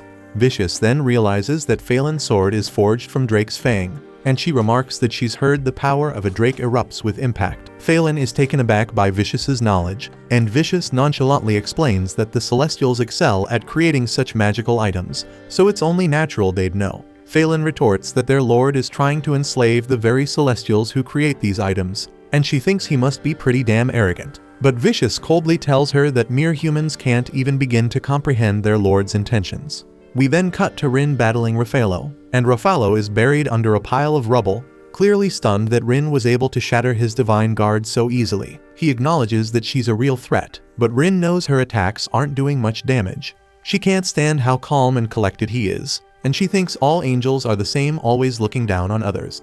She points out that this is probably why the elves, fairies, and dwarves seem inferior to them. So Raffaello, curious, asks what species she belongs to, and she coldly replies that she doesn't know, nor does she care. As long as Kai stays by her side, it doesn't matter. Meanwhile, at the top of the castle, Ulfraya declares that he's about to execute the Elven Grand Elder. Then Reiron suddenly recalls the time she spent with Ulfraya as a child, and she furiously tells him that he has no right to lead the Celestials. She declares she's going to kill him and charges, but he strikes her with a red blade. So Kai intervenes with Code Holder to protect Reiron, and Ulfraya shockingly questions if Kai is truly human. He asks if he's an elf masquerading as a human, to which Kai coolly replies that he's just a human. Ulfraya can't wrap his mind around why a human would risk their neck for an elf, but Kai calmly explains that if something happens to Reiron, the elves are going to hold a grudge from humans, so it only makes sense to help her. Ulfraya skeptically tells him that both he and the elf would have been toast if his judgment had been even slightly off, and he's baffled that Kai would risk his life for an elf. Then notices something odd about Kai's weapon. Kai proudly reveals that this sword was powerful enough to take down Vanessa, the hero of the demons, and it might even give Ulfraya a seat next to her in hell. Hearing this, Ulfraya is amused and can't believe the so-called foolish demon hero actually lost to a human. But Kai fires back, questioning if Ulfraya is really in a position to call anyone a fool because, unlike him, Vanessa wasn't busy trying to kill her own people. Ulfraya, with a superior tone, states that what he does with his subordinates is his business and declares that he is the noblest, the brightest star in existence. And he adds that he has no interest in keeping subordinates who don't obey. Jean, unimpressed, calls out his narrow-mindedness and takes a shot at him with an arrow. Though Ulfraya manages to block the attack, she still scratches him, prompting him to ask if she even understands what it means to wield an elven weapon. Jean, unfazed, tells him she doesn't mind draining her life away. Kai, confused, wonders what she means, but Jean brushes it off, saying she'll explain later. Because for now she's focused on taking down this arrogant angel, and Elfraya with disdain declares that they're just throwing their lives away. He then rings a bell, summoning a thunder spell aimed at Jean, but her elven garment effortlessly shields her. Elfraya is visibly shocked, and Jean calmly explains that her garment can handle any magic, even from a so-called hero. Elfraya is enraged and declares it unforgivable for a human to wear elven garments and wield celestial items, launching an even more powerful thunder attack at them. Rewritten quickly uses the third form of her magic item to shield everyone, leaving Kai impressed. She explains that she doesn't want to owe the humans anything, and Kai starts strategizing, thinking that their best shot at winning this is to turn it into a 4-against-1 fight. Rewritten quickly realizes that freeing the Grand Elder is the top priority, and she and Kai make a beeline towards the sealed Grand Elder. But before they can get too far, Elfraya hurls a spear their way. Kai steps in, deflecting the attack, and remarks that Elfraya seriously underestimates humans. Rewritten then attempts to use one of the elven treasures to break the seal on the Grand Elder, but to her shock, the treasured sword doesn't even leave a scratch. Rewritten is stunned and reflects on the battle so far. Elfraya has been using a bell that summons thunder, a spear that easily cuts through her barriers, a casket that seals away their Grand Elder, and a baton that conjures a red blade. She can't fathom how he's managing to wield all these magic items simultaneously, and even if he is a hero, it should be draining a ton of magic. She's left wondering what kind of power could possibly be fueling him, and whether this power is what caused his sudden change. But Elfraya, with a chilling calm, tells her that he hasn't changed at all. He's just thrilled to have gained a new subordinate who can replace the other Celestials. Then, without missing a beat, he summons one of the last risers, introducing her as his new subordinate. Meanwhile, the scene shifts to Rin locked in battle with Raphaelo. She launches an attack, but he dodges effortlessly, so he wonders if this is all she's got. But Rin knows he's holding back. He then tries to strike her with his hammer, but this only fuels her with anger, so she channels all her power into one devastating blow to his face, shattering his helmet. Elsewhere, Phelan faces off against Vicious. She instructs Saki and Aslan to target Vicious's wings. They try, but Vicious skillfully dodges their attacks, and then Aslan throws a grenade at her. But she also dodges that shit with ease. But Phelan seizes the moment and manages to strike Vicious's wings, knowing they are the source of her magic. Vicious is taken aback, wondering how Phelan figured it out. Phelan calmly reveals that she got the tip from a man who claims to be from another world, and Vicious then concedes defeat. Then we see that Raphaelo also surrenders, and tells Rin to go ahead, hinting that she might be the one with the power to free the Grand Elder. Rin can't help but wonder if he threw the fight on purpose, but Raphaelo stays tight-lipped, simply stating that both he and Vicious have been waiting for this moment ever since Elfraya first changed. He urges her to go now, and as she leaves, we shift back to the other floor where Vicious turns to Phelan and the others, asking them to apologize to her old friends on her behalf. She wants them to tell Rewritten and the Grand Elder that Vicious sends her apologies. Phelan, however, remains unfazed, casually mentioning that she doesn't really care. She admits that Vicious underestimated her by choosing to clash blades instead of taking the fight to the skies, and she lowers her weapons. Aslan and Saki are puzzled and ask if she's really okay with this, and Phelan calmly explains that she has no intention of killing someone who isn't giving their all. She then tells Vicious that if she truly wants to apologize, she should take them to where Elfraya is. Back at the top of the castle, Elfraya orders the last riser to attack Kai and his friends. The riser unleashes a shockwave that sends Jean flying, but Rin manages to save her just in time. Jean then quickly retaliates, shooting an arrow at the last riser, but the attack doesn't even leave a scratch. Grateful for the save, Jean thanks Rin and mentions that she'll make sure to have her and Kai explain everything once the battle is over. Rin nods in understanding, while Elfraya looks on bewildered by the sight of Rin, clearly wondering what this freaking mixed being really is. Kai and Rin immediately recognize the last riser, prompting Kai to question Elfraya if he's the one responsible for the world reincarnation. Elfraya, however, is completely clueless, leaving Kai puzzled, especially since Vanessa seemed to know about this. Kai then brings up the name of the prophet Sid, and suddenly Elfraya starts acting strangely. It's clear that something is triggering a memory, but before he can fully recall it, the last riser detects the disturbance and attacks him. She realizes that the mention of Sid has influenced Elfraya, and she attempts to erase his code from this world. She initiates the hero override, causing Elfraya to vanish into nothingness. Kai and the others are left in shock, utterly confused by what just happened. Kai recalls that something similar occurred with Vanessa when she remembered something from the past world. And as the last riser leaves, the confusion only deepens. Just when they think it might be over, a black pillar of darkness suddenly emerges before them, revealing a transformed Alfraya. His eyes now look different, and his wings have darkened. Reiron is horrified and asks what has happened to him, and why he looks like this. Alfraya then flexes his newfound power, and Rin realizes that his avatar has been overwritten.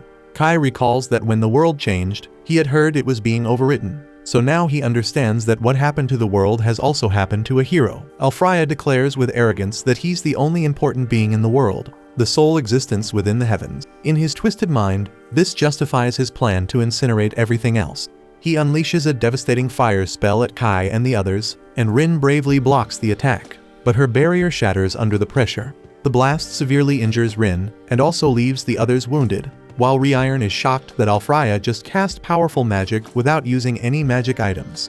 Alfraya smugly claims that this power comes from the heavens, likening himself to a shining star, but Reiron tells him that he is wrong and tries to snap him out of it, telling him to wake up and see that his wings are crying. She explains that he's not strengthening himself, he's burning through his own life force. She reminds him that Celestials take pride in their magic items, but he's abandoned that pride and is taking pleasure in using raw magic. Reiron shames him, calling it a disgrace to the celestial name. Alfraya is enraged and retaliates with a beam, but Reiron defends herself with her magic items. The beam manages to break some of her barriers, but not all, so Reiron confidently states that no single spell can destroy all 7 of her barriers, no matter how powerful it is.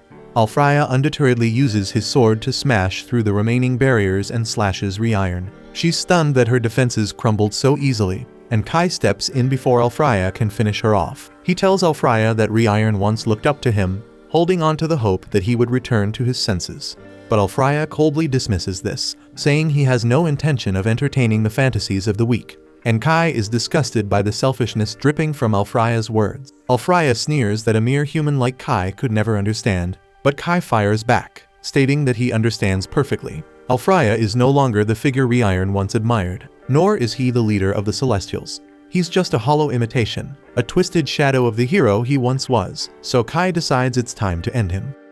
Kai squares off against Alfraya's bot, quickly realizing that every time he shatters Alfraya's sword, it regenerates instantly. So that's how Alfraya managed to break through Reiron's shields. His sword kept getting wrecked, but it kept coming back, like some twisted divine joke. Alfraya calls it the work of the gods, declaring there's no need for Celestials in this world. Kai, standing his ground, argues that heroes exist to fight for their people, but Alfraya couldn't care less, dismissing Kai as nothing more than a weakling from an insignificant race. Kai is undeterred and vows to show Alfraya the spirit of humanity, forged in the fires of their so-called weakness. Alfraya's sword is now massive and slashes down with force, but Kai deflects it time and time again. It's obvious Kai is the superior swordsman, but Alfraya has an arsenal of tricks. Then suddenly Alfraya decides he doesn't need his sword anymore, and the girls start to panic as he begins dismantling the entire floating palace piece by piece. Reiron is fired up and ready to end Alfraya immediately, so she asks Jean to lend her strength. Meanwhile, Kai strikes at Alfraya's shield, and against all odds he manages to break through. But this only enrages Alfraya further, and he begins to choke the life out of Kai. Kai knows he's in a dire situation because Alfraya isn't snapping out of it like Vanessa did. But just then Jean and Reiron combine their powers, crafting a giant magical arrow. It's a one-shot deal, so Reiron warns Jean not to miss. Jean releases the massive attack, its sheer power evident as it tears through and rips off half of Alfraya's body. But the girls are now completely drained of energy. Alfraya, enraged beyond reason, bellows furiously at the sky, but Kai sees his moment to strike. Using his ridiculously powerful arms, Kai flips Alfraya over completely, and with a final devastating punch, he finishes him off. Then the power surges out of Alfraya's body, leaving him defeated. He can't help but see the irony in his fate. The one who claimed to soar above all has now lost his wings and fallen to earth. Alfraya finally regains his senses, but it's too little. Too late, the whole place is crumbling around them. He yells for everyone to escape and tells Reiron he no longer deserves her adoration. Alfraya then says that he will take the full blame for all that's transpired, and he asks Reiron to relay this to the Celestials.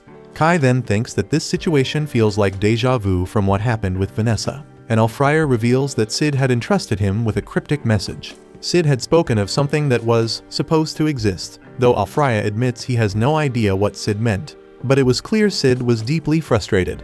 Alfraya also shares that the cause behind the world's reincarnation was anger. He then tells Kai that he acknowledges him because despite being a human, he risked his life to save an elf. Alfraya believes this act triggered the taboo code, and surprisingly, he's rooting for Kai now, so he urges him to shatter the hatred festering in the world. Those end up being Alfraya's final words, as he disintegrates and vanishes into nothingness. A while later, we see that everyone who matters is safe, but the angels feel pretty useless since they didn't actually do much. Kai starts wondering when Alfraya began changing, and the angels explain it all started when Last Riser suddenly showed up. It was Alfraya's subordinate for a while, so Kai wonders why it would turn against him. Last Riser first appeared when Kai rescued Rin, almost like it was keeping an eye on her. So Kai started worrying, thinking it might come after Rin again. Rin has that same dream again, where the man helping her asks Last Riser if they were the ones behind something. She wakes up and immediately hugs Kai, who's relieved she isn't stuck in a permanent coma. Rin gets freaked out when Jean pops up out of nowhere, but Jean points out she's been there the whole time. Rin just didn't notice because all she ever thinks about is Kai. Jean sees Rin's wings and reminds her that she needs to know everything. Rin then admits that she isn't human, and doesn't even know what race she is, so Kai apologizes for not telling Jean sooner. Jean mentions that non-humans are usually burned at the stake, but Kai insists Rin is different. She fought beside him against the demon hero and even saved Jean's life. Jean can't deny Rin's noble actions, and Kai promises that Rin is on humanity's side. As always, Rin says she just wants to stay by Kai's side, but admits it feels good to know Jean trusts her. Jean worries Rin's secret could cause trouble with the other soldiers, so they agree to keep it quiet. Then things take a strange turn when Jean gets curious and wants to touch Rin's wings, which tickles her. Jean can't resist and keeps tickling her more, while Kai just stands there, watching the whole thing. A while later, we find that the Elder has been freed and strikes a deal with the humans. For the next year, they will stay out of each other's territories. Jean will notify the rebels about this, making the truce official. The humans receive gifts, and Jean is stunned to see her shattered bow magically restored. Kai is equally shocked by his gift, as Rewritten reveals they are the very bullets he used to cancel magic. Rewritten then explains that she mentioned these bullets to the dwarves, who got intrigued and immediately produced a whole batch. Rewritten even helped by smelting the ore for them, suggesting Kai call them sacred elven bullets. The Elder expresses gratitude to the humans, acknowledging that without them, the Celestials would have been plunged into a brutal civil war. She assumes the humans are off to battle the other two races, meaning they'll need to pass through the celestial forests and will require a guide, so the Elder offers to provide someone to accompany them. Jean is taken aback by this unexpected kindness and asks why, so the Elder explains they want to discover what caused Alfraya's drastic change. 10 years ago, Alfraya confronted an intruder but turned out to be the hero of the mythical beast, Wrath. An angel saw them together, but something was off. Neither had any subordinates, and it seemed like they were secretly colluding. Shortly after that, Last Riser appeared by Alfraya's side, and everything began to unravel. So it's clear the Elder wants to support their mission in exchange for uncovering the truth. Rewritten then calls the Elder ruthless, realizing that whoever is chosen to guide the humans is essentially a hostage. If either side breaks the truce, that person will be the first to pay the price. She then wonders who the unlucky soul will be, only for the Elder to choose her. Rewritten is furious, but it's not for not being warned, but it's because the Elder just decided on the spot. Rewritten demands to know why she was picked, and the Elder explains it's because she hasn't strayed a single step from Kai's side. Rin, then realizing this, is instantly jealous and accuses Rewritten of trying to steal Kai from her. Kai, however, just says he'd be glad to have Rewritten with them, much to her horror, as the Elder's decision is final. Back at the headquarters, Jean informs the low-ranking rebel army about the truce, and Zephyr seems pleased by the news. Dante, on the other hand, has something else on his mind. Now that humanity has managed to defeat both the demons and the Celestials, they won't be underestimated anymore. This means that all the tactics they've used up until now won't work going forward. The spirits and mythical beasts will see humans as a real threat, so the rebel armies must work together more effectively than ever before. Dante then brings up the commander of the Yulon rebel army, known as the Lion King Bamon. He's an old acquaintance of Phelan, who praises him as a great commander. Dante, feeling a bit touchy, assumes this means Phelan doesn't think he's a great commander and starts to get upset. But he quickly pulls himself together and explains that their surprise tactics won't work on the other races anymore. They'll need to go head-to-head in battle. and for that they need a solid alliance with the Lion King. Phelan decides to cut straight to the point, telling Dante that if he could drop his ego, he might become a leader for all of humanity. Dante quickly passes that role over to Jean, but she has no interest in taking on such a grand role, because all Jean wants is to end the war of the 5 races. Elsewhere, a shady red fox guy is meeting with the hero of the spirits called Kyoka. Both of them are frustrated to hear about the other hero's defeats, blaming their failure on a lack of vision. They had both half-heartedly resisted Last Riser and failed to keep her in check. The fox guy reveals himself to be Wrath, and things get heated fast. Kyoka accuses Wrath of lying about something, and Wrath coldly declares that it's time for the spirit race to vanish from this world. As soon as she hears his declaration of war, Kyoka takes off, but Wrath is hot on her water ass, chasing her down and delivering a brutal kick that sends her crashing down, then tries to stomp her into the ground. But Kyoka isn't having it and transforms into a blob of water, surrounding Wrath to suffocate her. Wrath, however, ignites herself in a fiery aura, forcing the water back. Yet that doesn't stop Kyoka. She snatches Wrath up and drags her through the forest like a ragdoll. Then, for good measure, she slams Wrath hard into the ground, leaving a crater behind, and it looks like Wrath is at a massive disadvantage. But suddenly Last Riser bursts out of Wrath's back, grabbing Kyoka by the face and attempting to execute the Zero Code.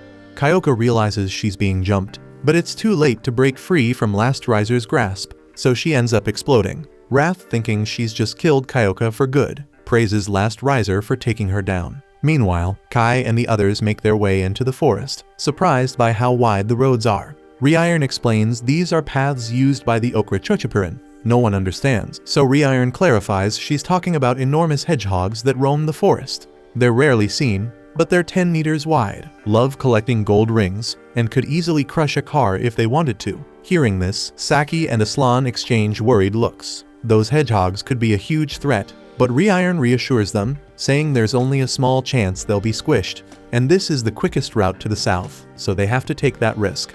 Rin, however, isn't okay with it, not because of the hedgehogs, but because Reiron is sitting up front next to Kai. Reiron argues it's unavoidable since she's the one giving directions, and Kai agrees.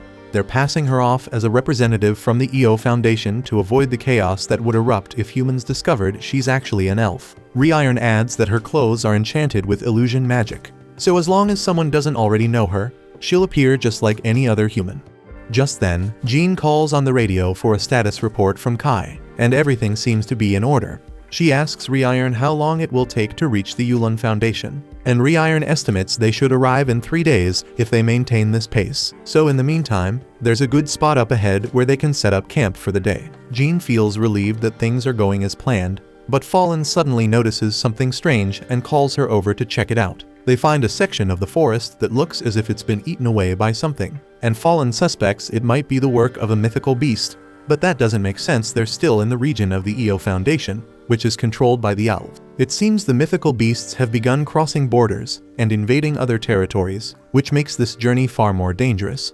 Back at the battle site, Wrath is combing through the splattered remains of Kyoka, and it certainly looks like she's dead.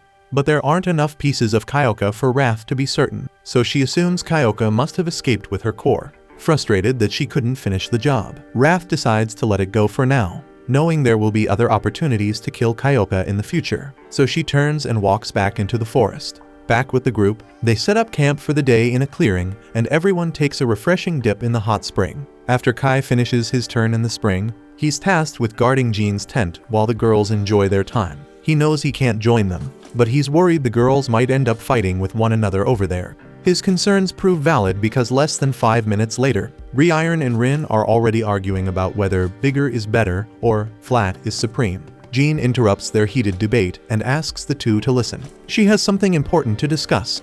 She explains she was talking with Kai about the code holder and the world reincarnation concept, and while he doesn't know many details, he's certain that the code holder wasn't made by human hands. Jean warns Kai that using it could be dangerous, but Kai counters that it's far more reckless for her to keep wielding elven weapons when they drain her life force. Jean acknowledges it's not ideal, but without it, she'd barely be able to contribute in fights, so she has no intention of giving up her weapon anytime soon. More importantly, they need to discuss Last Riser, which keeps appearing at critical moments.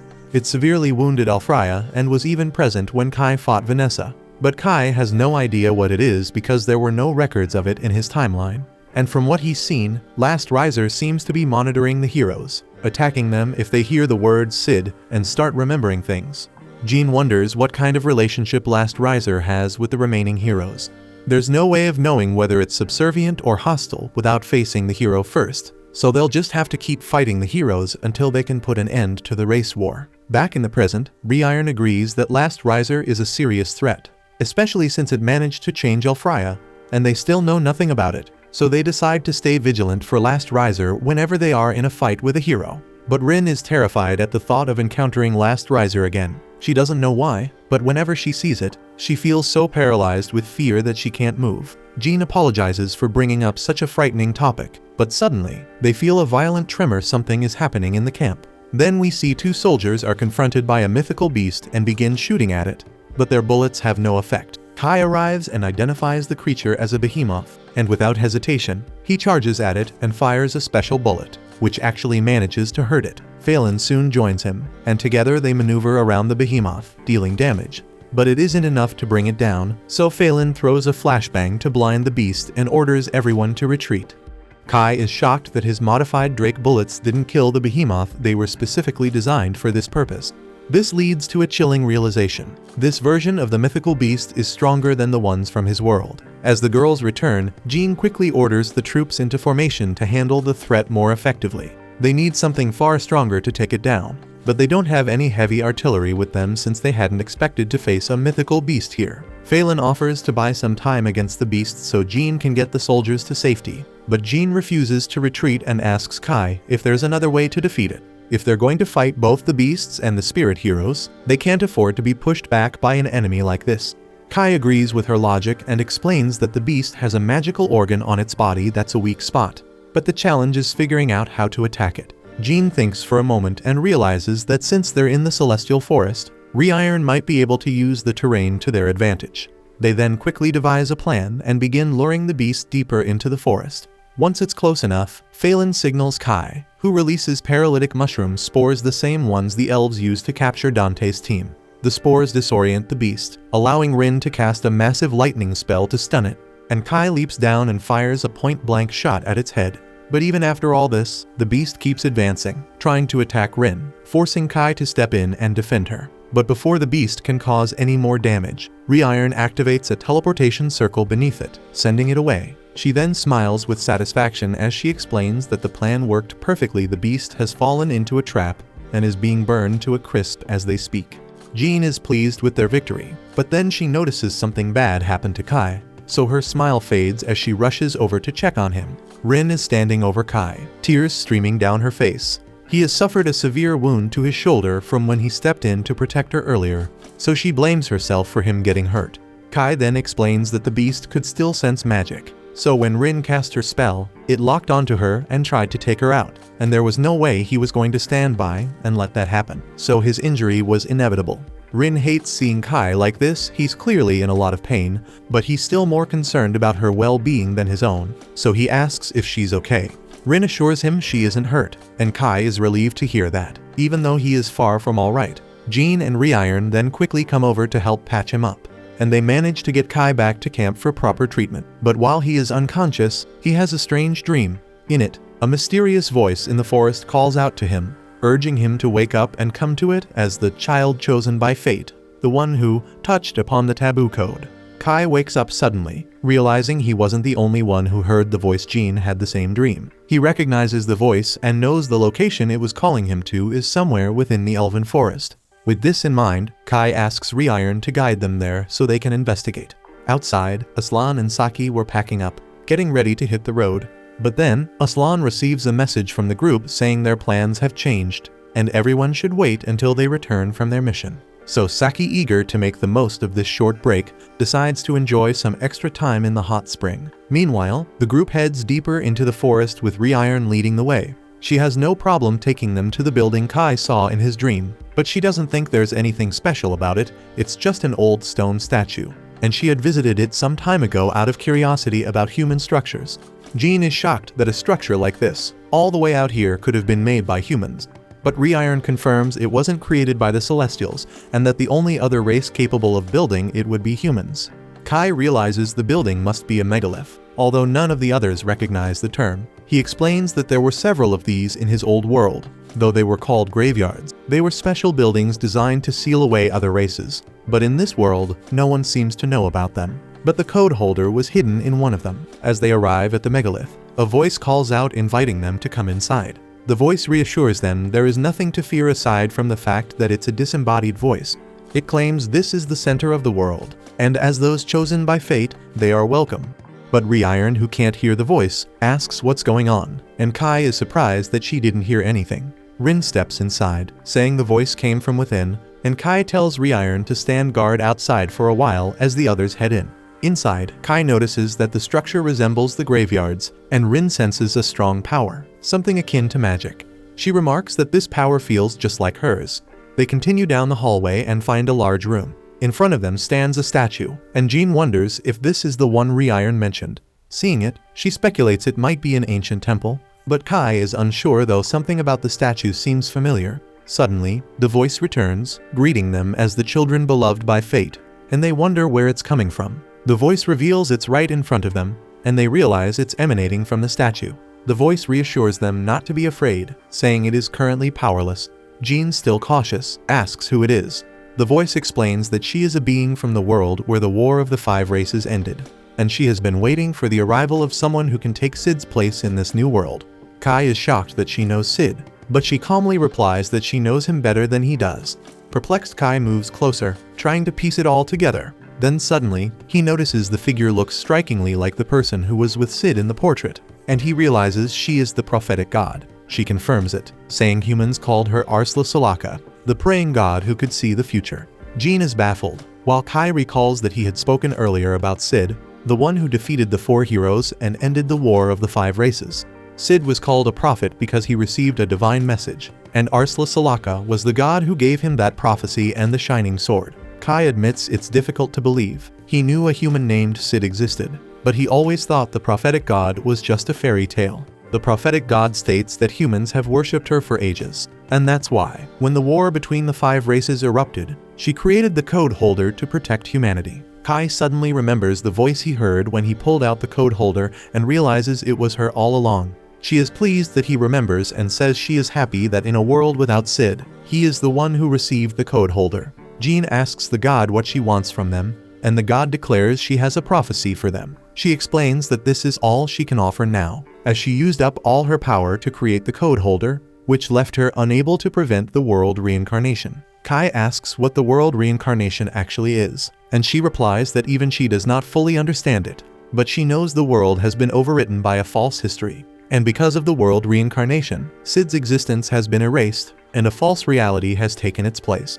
Jean is in disbelief, arguing that humans have been fighting in this world for decades. She wonders if the god is implying that all of their efforts have been in vain. The god clarifies that it's quite the opposite. The world reincarnation has reversed the world's fate, but this reversal is still incomplete. So Jean puzzledly asks what the world would look like if it were fully reversed. Kai speculates that humans would have been wiped out, and the god confirms this, saying he is correct, but in this world, humans are not extinct, and that's because of her efforts. The humans here are turning the tables, and that's why their struggles are the only truth in this false world.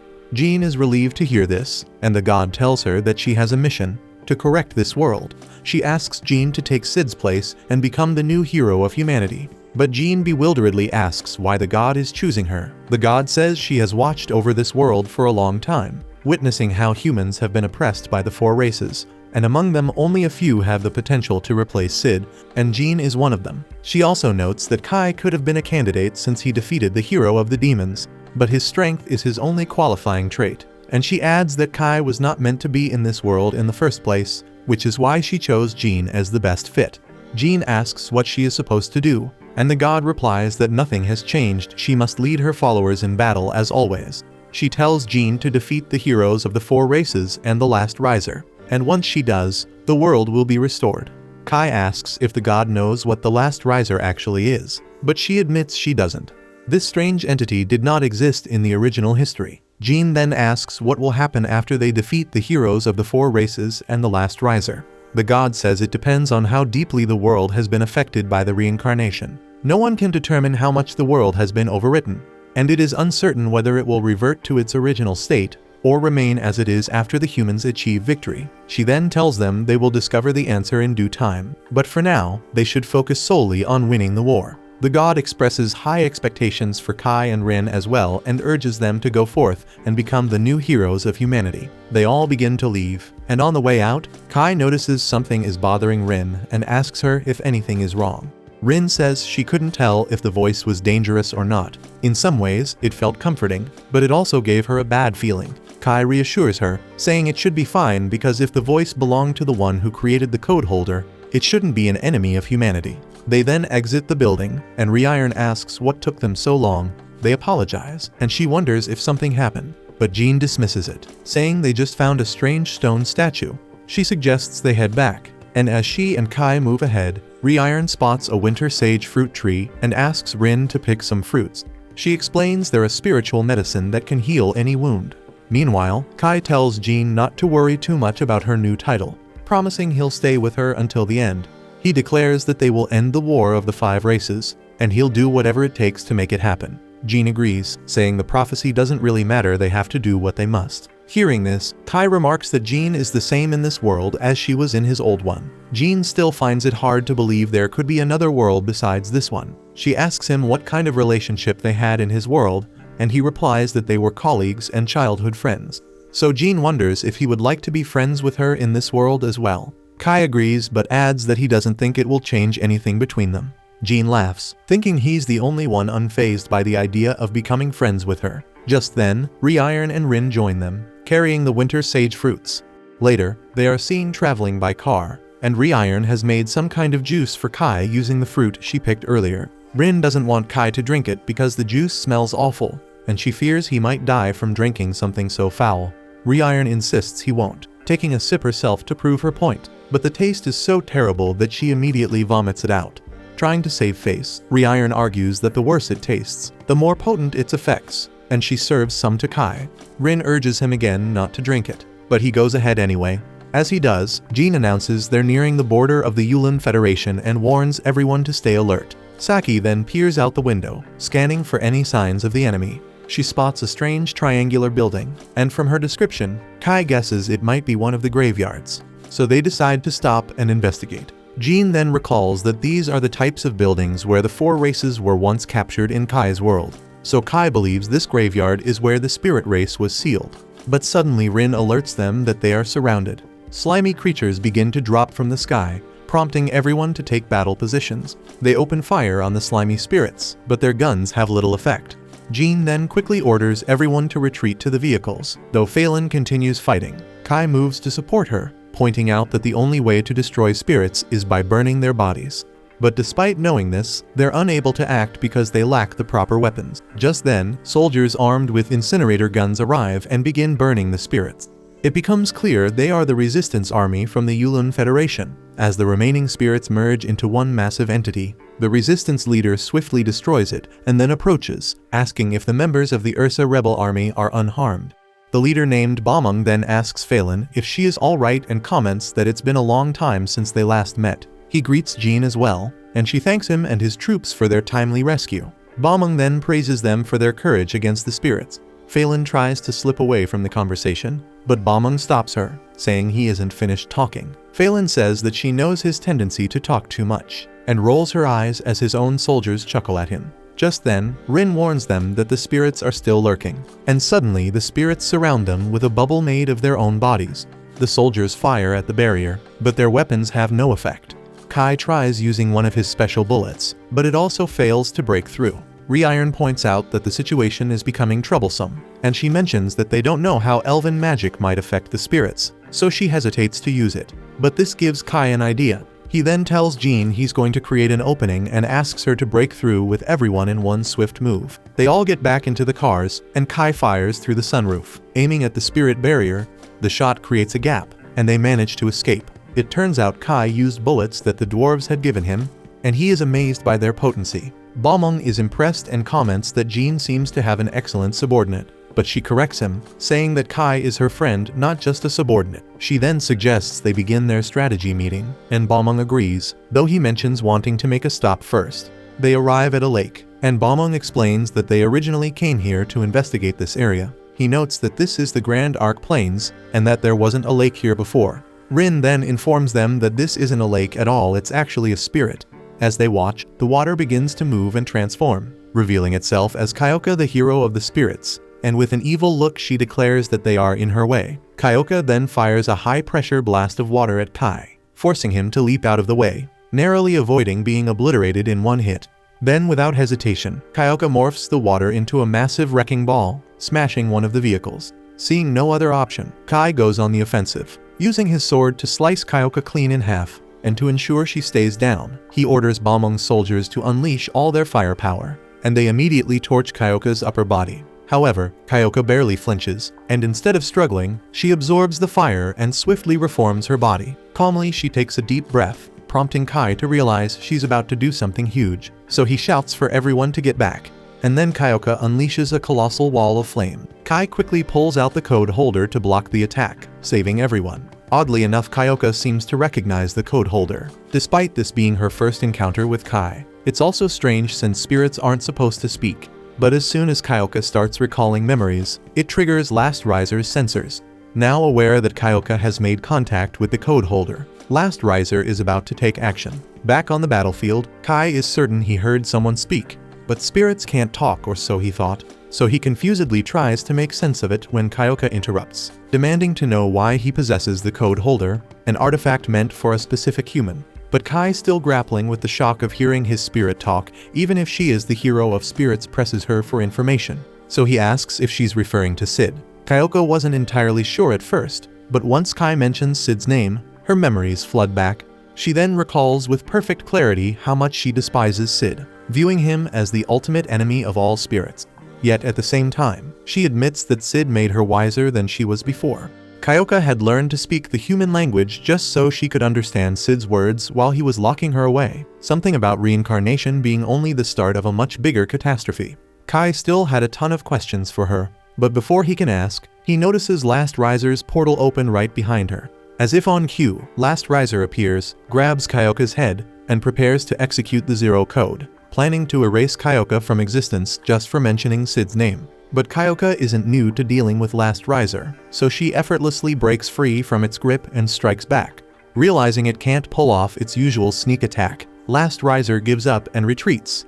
Once it's gone, Kyoka reforms her body and lands back on the ground. She could keep fighting the humans, but she's had enough for today, so she casually tells them that she's done. But Balmung doesn't buy it though, and he's immediately suspicious, accusing her of trying to trick them. But Kyoka then calls him an idiot and says she's offering a ceasefire. Balmung shouts that she's the one who started the fight, but Kyoka just shrugs, claiming it was a misunderstanding. She thought they were ambushing her while she was regenerating. But Kai puzzledly wonders what Kyoka was recovering from in the first place. So Kyoka explains that earlier, she'd been battling Wrath, and that fight had been brutal. But she admits, Wrath wasn't nearly as much of a problem as Last Riser. She recalls Sid once referring to the monster as Last Riser, and points out that while most heroes fight for the good of their own race, Last Riser doesn't belong to any race at all. That's what makes it so dangerous. She describes it as pure hatred incarnate, an enemy to every living thing, and insists that they must find a way to stop it. Balmung is skeptical of Kyoka's words, still seeing the spirits as enemies after years of battle. However, Jean steps in, assuring him that Kyoka is telling the truth. She points out that Last Riser is a far greater threat, having attacked not just humans but demons and celestials alike. So she argues that a ceasefire would benefit all races. Balmung is reluctant after so long fighting the spirits. He finds it difficult to imagine coexisting with them. But Jean reminds him that she has already brokered ceasefire agreements with both the demons and celestials, though she doesn't intend to forgive them for their oppression of humanity. These non-aggression pacts are crucial to avoiding further losses. So in her view, accepting Kyoka's offer is the smart move. Eventually, Balmung concedes and agrees to the truce with the spirits, and with no further reason to stay, Kyoka announces that she's leaving. But before she departs, Kai asks where she's headed. So Kyoka gestures toward the Black Pyramid in the distance, explaining that she remembers the graveyard, the place where she first encountered Last Riser. After Sid disappeared, Last Riser appeared, sparking mixed reactions from the heroes. Vanessa despised it, Alfreya was disgusted, and Kyoka herself was cautious. Though indifferent at the time, the only one who embraced Last Riser was Wrath, and they've been working together ever since.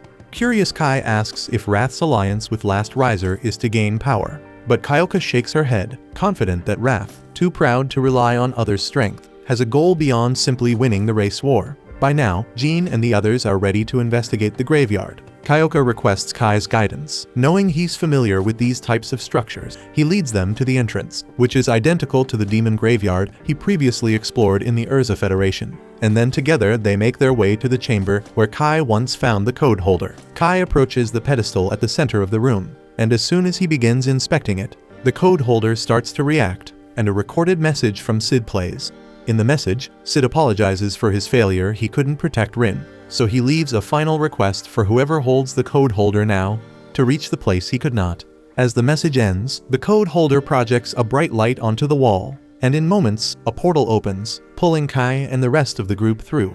They suddenly find themselves on the mysterious platform where Kai once found Rin. Both Balmung and Phelan are uneasy, sensing this might be a trap, so they ask Kai what's going on, but he has no answers. Though he has been here before, he never had the chance to uncover the truth behind this place. With no immediate answers, standing still won't help, so Kyoka takes the lead, sensing a powerful energy source in the distance. The group follows Kyoka, eventually arriving at another platform, where they come across something unexpected, a statue of Alfraya. Upon closer inspection, Reiron senses magic emanating from the statue.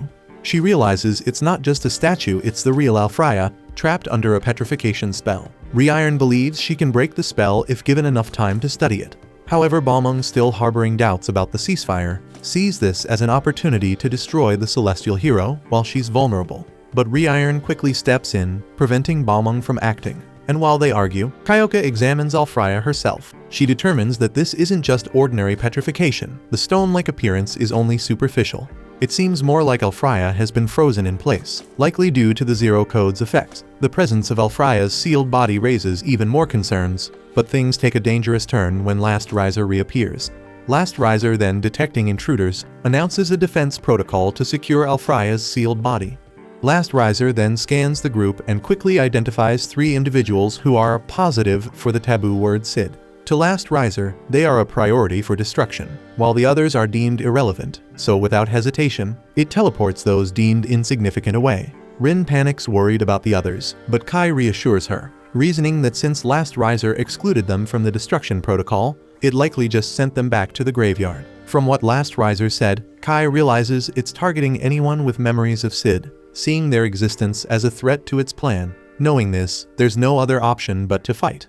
Meanwhile, Jean and the others have been teleported to some fields outside the graveyard, so the determined Jean immediately starts heading back, intent on re-entering the portal to help Kai. But Balmung questions her resolve, doubting whether she can stand a chance against such a formidable creature. Jean admits she's unsure if she can make a difference, but reveals she has a last resort, one that could turn the tide.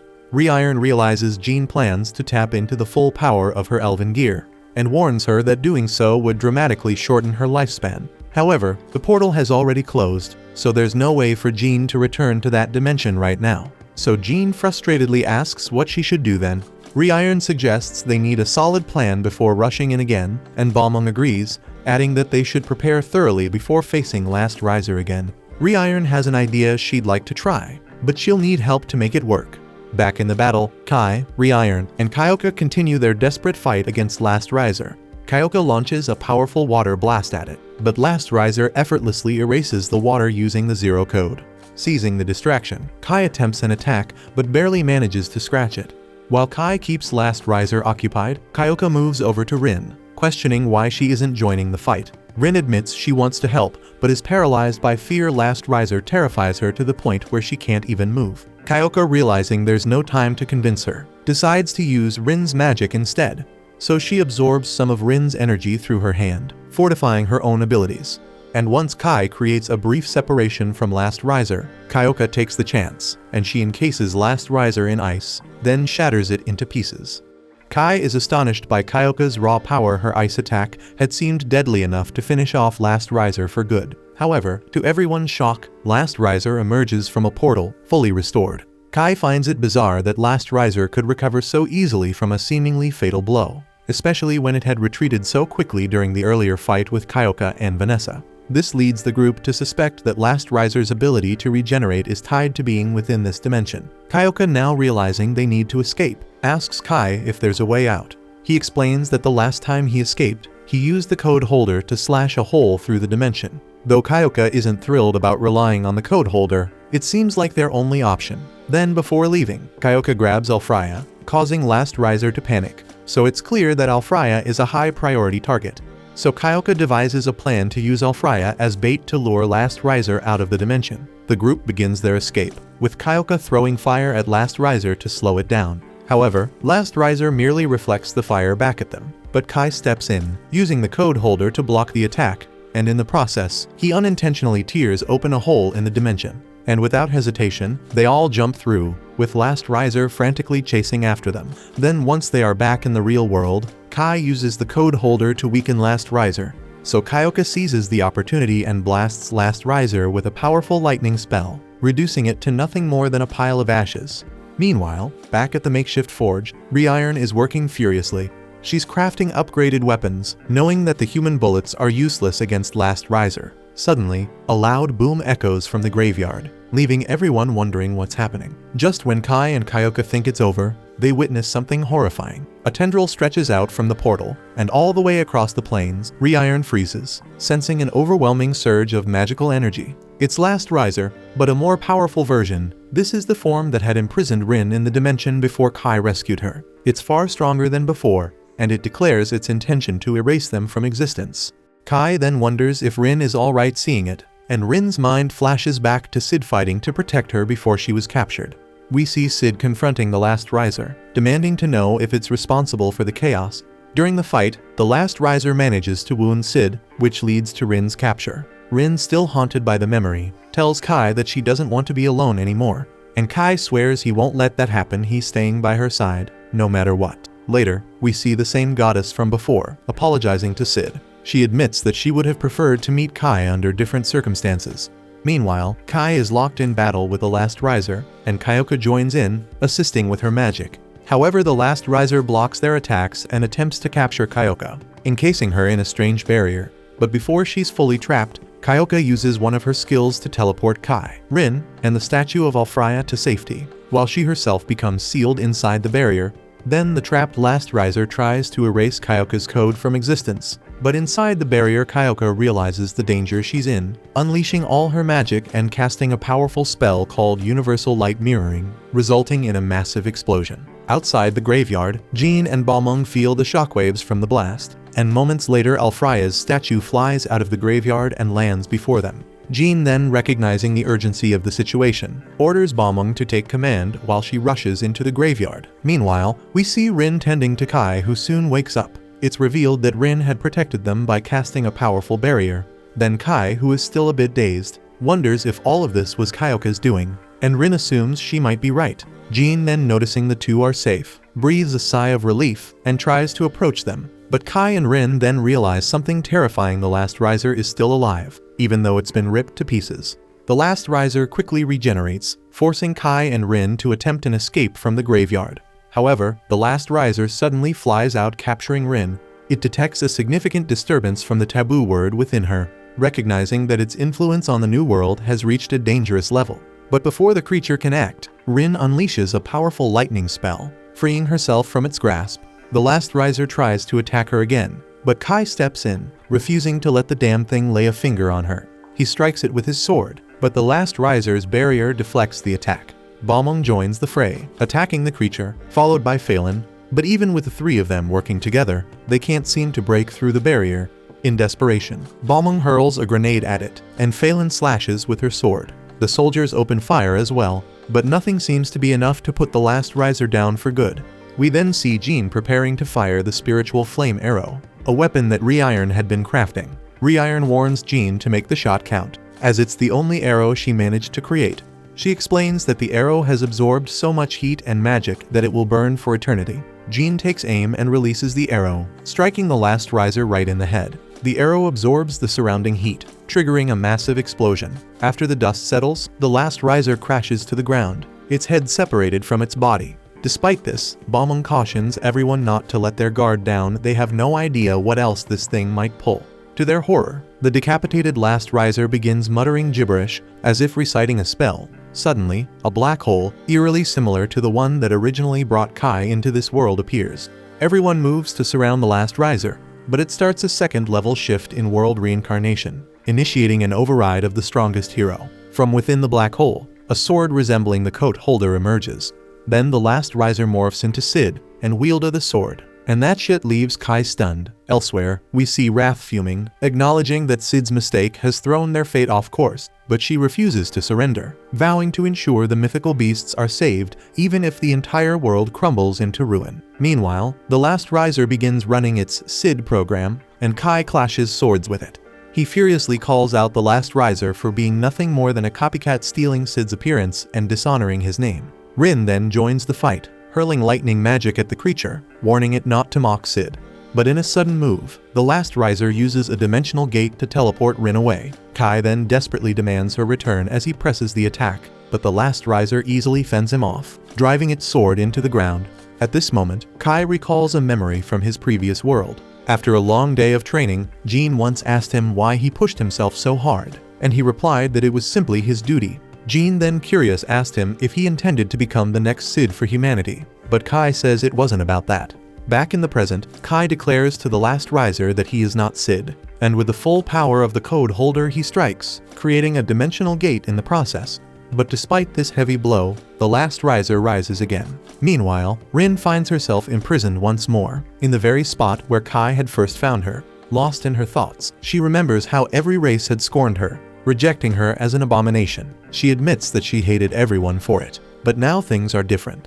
Rin reflects that maybe she's starting to like people a bit more, and it's all because Kai is with her, so that's why she can keep fighting. Summoning all her strength, she shatters the chains holding her captive and leaps through the dimensional gate that Kai had opened. Meanwhile, the last riser attempts to close the dimensional gate, but Rin bursts out just before it seals shut. Kai is relieved and asks if she's alright, so she reassures him, saying she's fine and that she's ready to fight by his side. Kai then points out that the last riser only copied Sid's powers, not his spirit, and shoots the fake code holder, shattering it into pieces.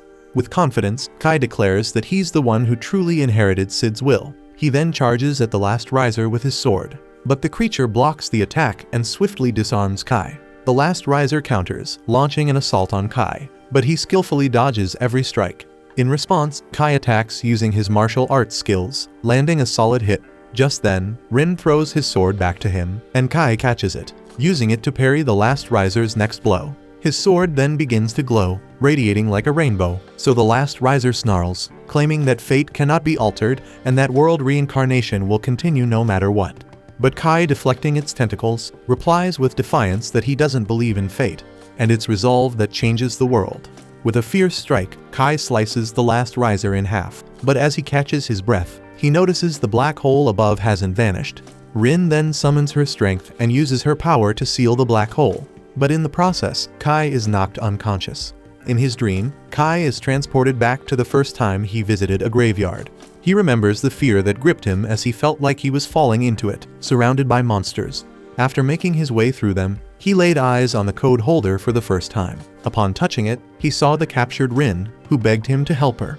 Kai then wakes up in a hospital bed, immediately noticing Rin by his side. She rushes to hug him, relief flooding her face as she tells him how scared she was that he might never wake up. Kai apologizes for making her worry, and then Rin hesitates for a moment before asking if he understands how she feels about him. She explains that at first just being by his side made her happy, and she tolerated humans only because of him. But as they fought together, it was his presence that kept her going. Now, though it's not enough for her just to be with him, she wants him to like her too. She asks him what he thinks of her and leans in, trying to kiss him. But before she can, Rewritten and Jean burst into the room, interrupting the moment. They shove Rin aside, scolding her for trying something like that. But Rin frustratedly wonders why they had to barge in at that exact moment. Jean then checks on Kai, asking if he's alright since he had been unconscious for 3 days. Rewritten explains that after he defeated the last riser, he suddenly collapsed. Jean tells him that she immediately brought him to the Yulun Rebel Army's hospital, adding that Rin woke up within a few hours, but Kai remained out cold. Despite everything, Jean is relieved to see him awake, and Rewritten agrees. Rewritten then turns to Rin, accusing her of taking advantage of Kai the moment he opened his eyes, and Jean backs her up. But Rin unfazedly fires back that it's perfectly fair after all. Jean had held Kai's hand the entire night, and Rewritten didn't leave his side either. but Reiron flusteredly clarified that she was only administering treatment, not anything inappropriate. Witnessing all that, Kai is left wondering what the hell they're all talking about. The next day, we see Kai and the others back at the graveyard, and notice that Kyoka is also alive, though she's been reduced to a miniature form. They're surprised to see her in any state of wellness, but she quickly snaps that she's not fine at all. She explains that her current form is because she split her core to escape, and unless she absorbs a huge amount of spirits or magic energy, it'll take her a good 30 years to fully recover. Balmung hopes she'll stick to the truce with the humans in the meantime, to which Kyoka nonchalantly replies that he can just smash her if he ever thinks she's going to betray them. Reiron steps in, warning both humans and spirits not to destroy the statue of Alfraya, emphasizing that doing so would bring down the wrath of the Celestials. Balmung agrees and announces he'll make this area off-limits to all races. Kyoka concurs, adding that their top priority right now should be learning more about the last risers and dealing with them. Jean chimes in, saying that their best lead is the remaining hero Wrath, and Kai agrees with her. Meanwhile, the goddess discovers that the shift to the second level of world reincarnation has failed. She isn't surprised, thinking it was inevitable since only one last riser's power was used to try and make it happen. We then see her statue beginning to crack, and she senses that Rin is starting to awaken, driven by none other than Kai. Later, we see Jean and the others preparing to leave the region. Rin asks Kai if he thinks the statue of the celestial hero is the same as the goddess's statue. Kai speculates that it could be, while the goddess wonders if Kai and Rin will be able to defy fate, as the world reincarnation is still in motion. Kai then tells Rin that Sid entrusted him with the mission to protect her and end the war of the 5 races, and he vows to see it through.